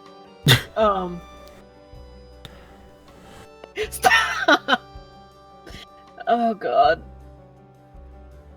I've totally lost my train of thought. Yeah, no, I gotta show stream this then. There you go. This is exactly what's going on right now. No, stop! In the background. For everyone watching, please join our Discord server so you can ping Fury. No! Feel free to ping at any point in time. The first 5 pings are free. I am not obligated to respond to said Faith. Okay. Okay, I'm responding to Faith. Okay. Well, yeah, I had to think about what I was doing. So you remembered now. Yeah. Well, I was wearing some leather armor and straps underneath, but I have a new ability now, so I don't need it.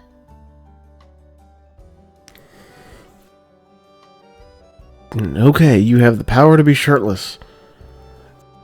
Yay! He just deadpan stares at you. Magic armor. Oh my god, are you really pinging me everywhere? In every Discord server, yes. Oh my god. Oh. Oh, you beat me to it. Okay. Sorry. It's okay. Dude.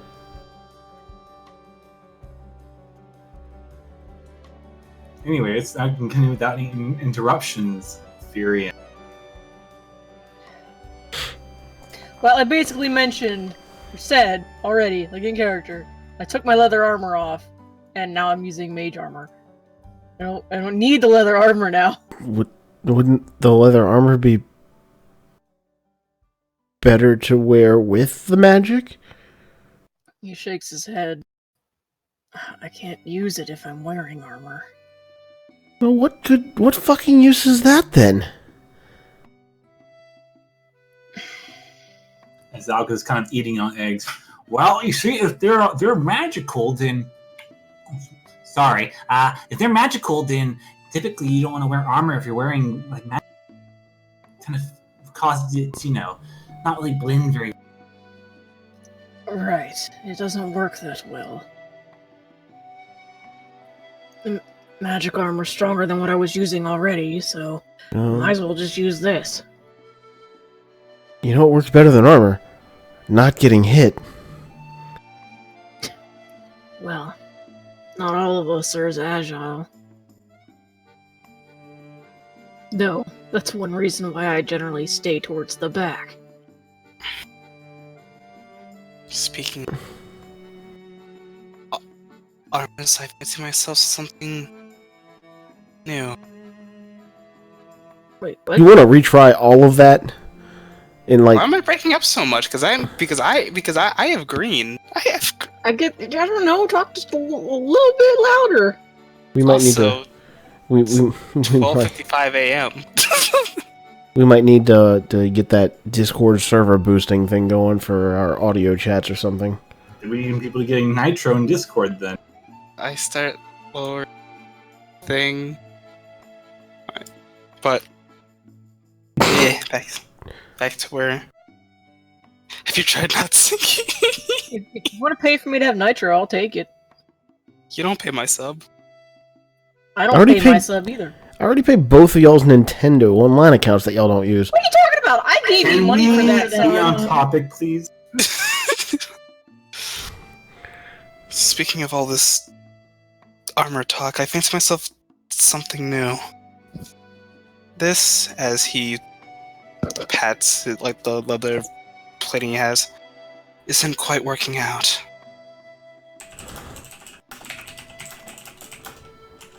What do you suggest? Well, I haven't took the time to travel around town. Is there an armor nearby? Well, there's a blacksmith, and I'm sure there's probably something around here that can help you.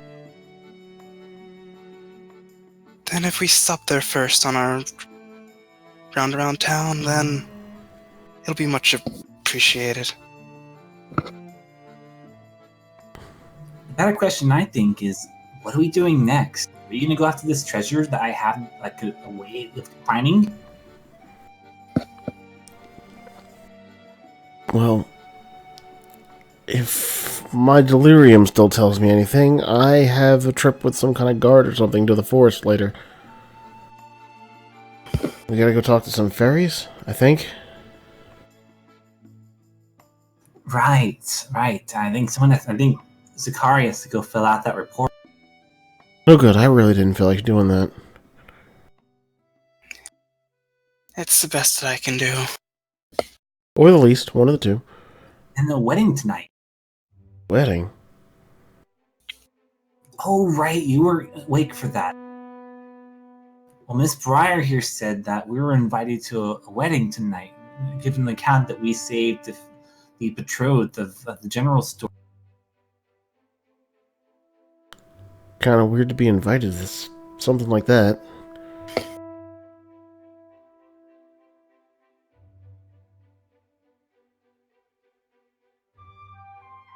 Well, it'll be a nice time, a break in the monotony of the past days.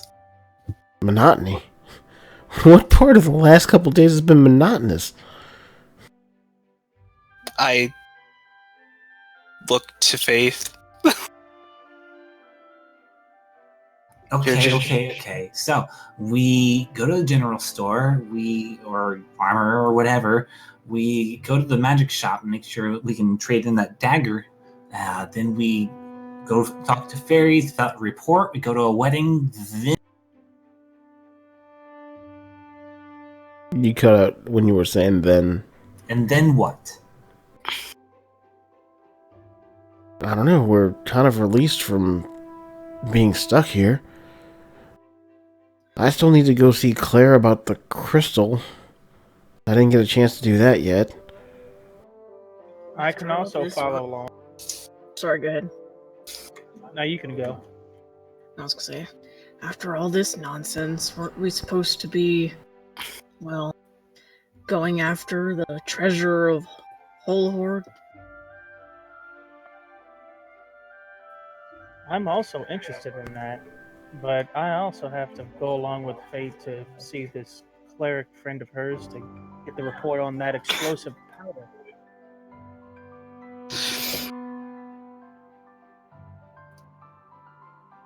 All right. Well, I got this little beauty. As he pulls out the little orb again that he showed you previously, that'll help finding the treasure for the whole. They're gonna need a bit of time for that, I would think.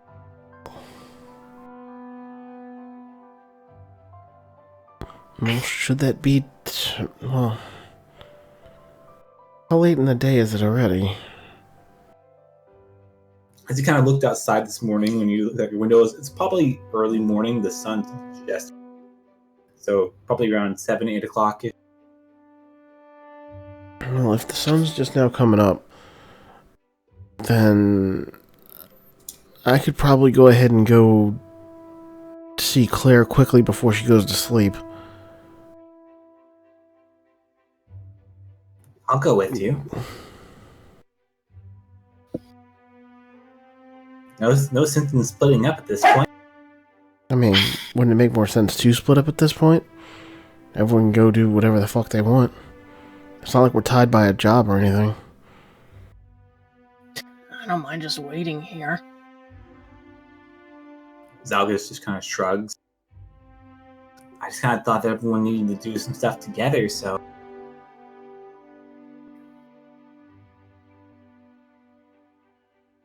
It would be nice to go as a group, but it seems people have other ideas. I mean, I don't really mind either way, but... Well, then let's split in groups of 2 then. Why? He shrugs again. Briar stares at both Furion and Zach. And what? You broke up. Both Furion and Zach. Furion and Zach, you feel this looming divine force just leering at.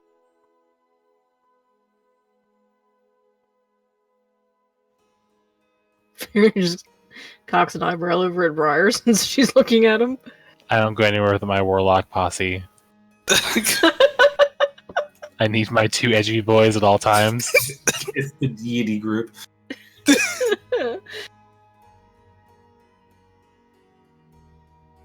Seeing that Briar is looking at both him and Furion, he then looks to Salgus. How about groups of 3? It seems you two, as I look to Clara and Faith, are generally going in the same places, so you can stick together. You're kind of Well, stuck. Seems like Briar is awfully lucky and 2 good-looking guys have with her. So okay. Suddenly Zalgus is gay? What? Yeah. It's canon. It's June. He's illegal. God, Leo's gonna gut you. That's correct. I mean, being straight's illegal this month. Yep. God. You heard that, Alice. You gotta dump Ryan. It's about time. I can't. I'm not strong enough to just like carry him out to dump him. I have a cat for you. Anyways, so Furion, Zach, and Briar are going off by themselves. It's a plan. Is that correct? Sure. Sure. That's what she's trying to do, so... Yep. She didn't say anything, but her presence is trying to make that happen. Well, Zakari said something, so. Yeah, you're coming with us whether you like it or not. Zalgus kind of nudges Faith with his shoulder, because that means it's you and me. Oh, and the small one here. Why am I getting stuck babysitting? Come on, it'll be fun. Like the 3 Musketeers or something. I think I heard that story somewhere. That sounds like a copyrighted story. Probably is. Let's not mention it again. It's probably for the best.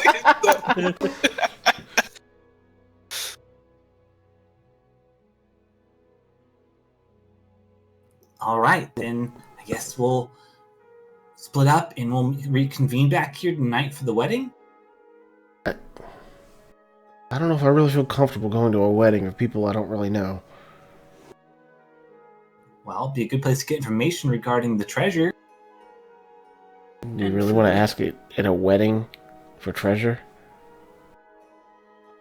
Well, you know how gossip is in large groups of people, especially in times of occasion when drinks are flying around. If you say so. Might leak out. Not to mention, I'm sure there'll be many pockets to pick if things get well. Don't do that to any of the bridal party. Well, I wasn't going to target like the brides or anything, like maybe a guard or 2. Well, If I see you near any of the brides or the bridesmaids... I'll just make sure you don't see me. All right. Her hand slowly goes to her mace. Okay, okay. Nah, a mace is too good. You gotta do the old upside down. I don't know. The leer's pretty good enough just from Briar alone. The stare goes miles. The last time she picked up her mace, she got that nat 20, so... That's true. Roll an intimidation check, Briar. Oh god. Really? Sure, just for shiggles. Oh god, I saw a 1. I thought it was a nat 1 for a second. Whoa. 19. Zalgus kind of looks to Faith and Claire. I guess we should get going now. I mean, you're right. Daylight's burning. She grabs the crystal and heads back out the door. Grabs the crystal from me in my own bag. If needed, yes. Fuck it. Just ask nicely, I'll hand it to you. Okay, I could do that. We'll see Or... you later on tonight then. Right. Sounds like a plan. She Sure thing. returns her hand to normal. You see the sweat now brimming at his brow.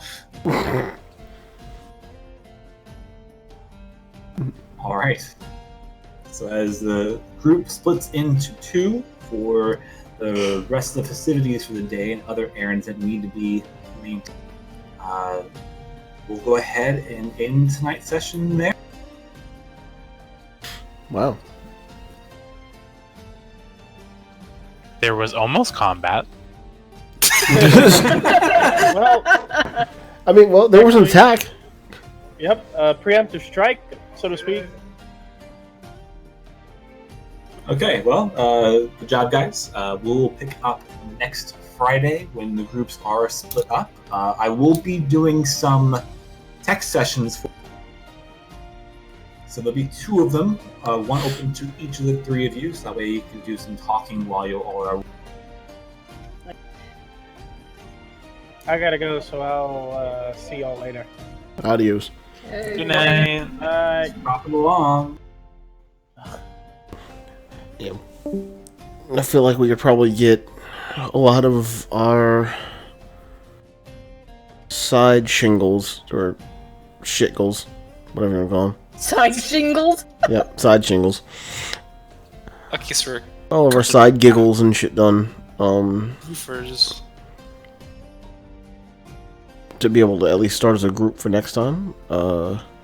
Whether that... Yes, that is the intention. I will open up the tech session tomorrow afternoon, tomorrow evening, after I talk to Hobbs regarding what transpired with his character, so that way he can actually participate in this tech.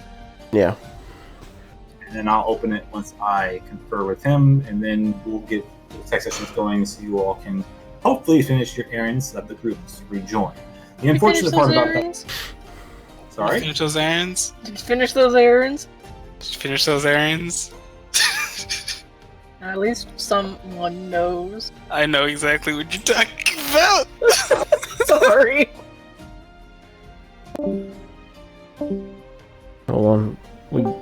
Alright. Why did you go too? I had to tell him no. Oh my god. Don't you start again. Listen, Ray, I was waiting to link you that the entire session because I found it like very early in the session.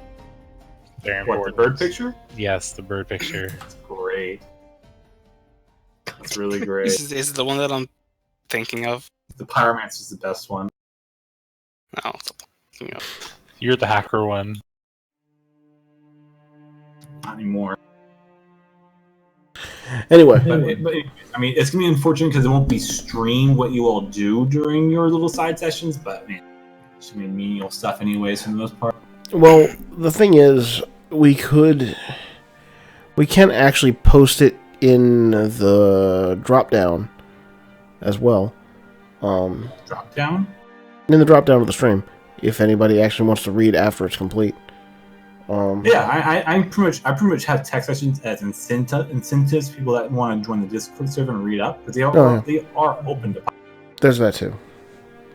So they want to catch up more of the story with a few, maybe one person that's listening or whatever, they can join the Discord and see what's transpiring via. Yeah, well, I'll leave that as an incentive and update the... I still didn't update the doobly-doo with the... Yeah, with the server. My intention is to start next Friday with you all back together to do the wedding, and then start on the treasure hunting if you all decide to do that, or whatever it is you go.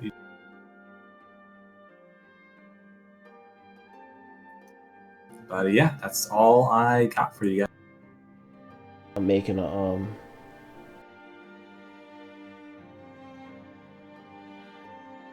how would it be? I'm trying to make the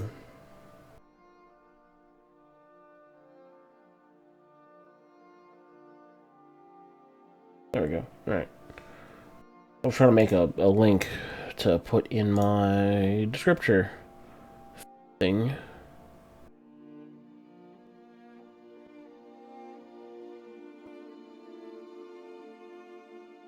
On stream, but I can end this now.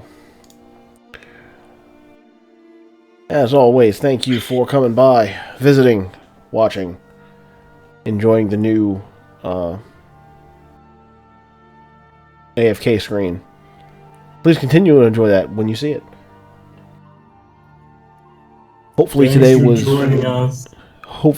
more enjoyable than some of the previous ones. And And we hope you enjoyed your time. Thank you for coming. We do. Except Arcana. No one enjoyed him. Fuck you. And we'll catch you guys next time. See you, dudes. Okay, bye. Bye, Felicia.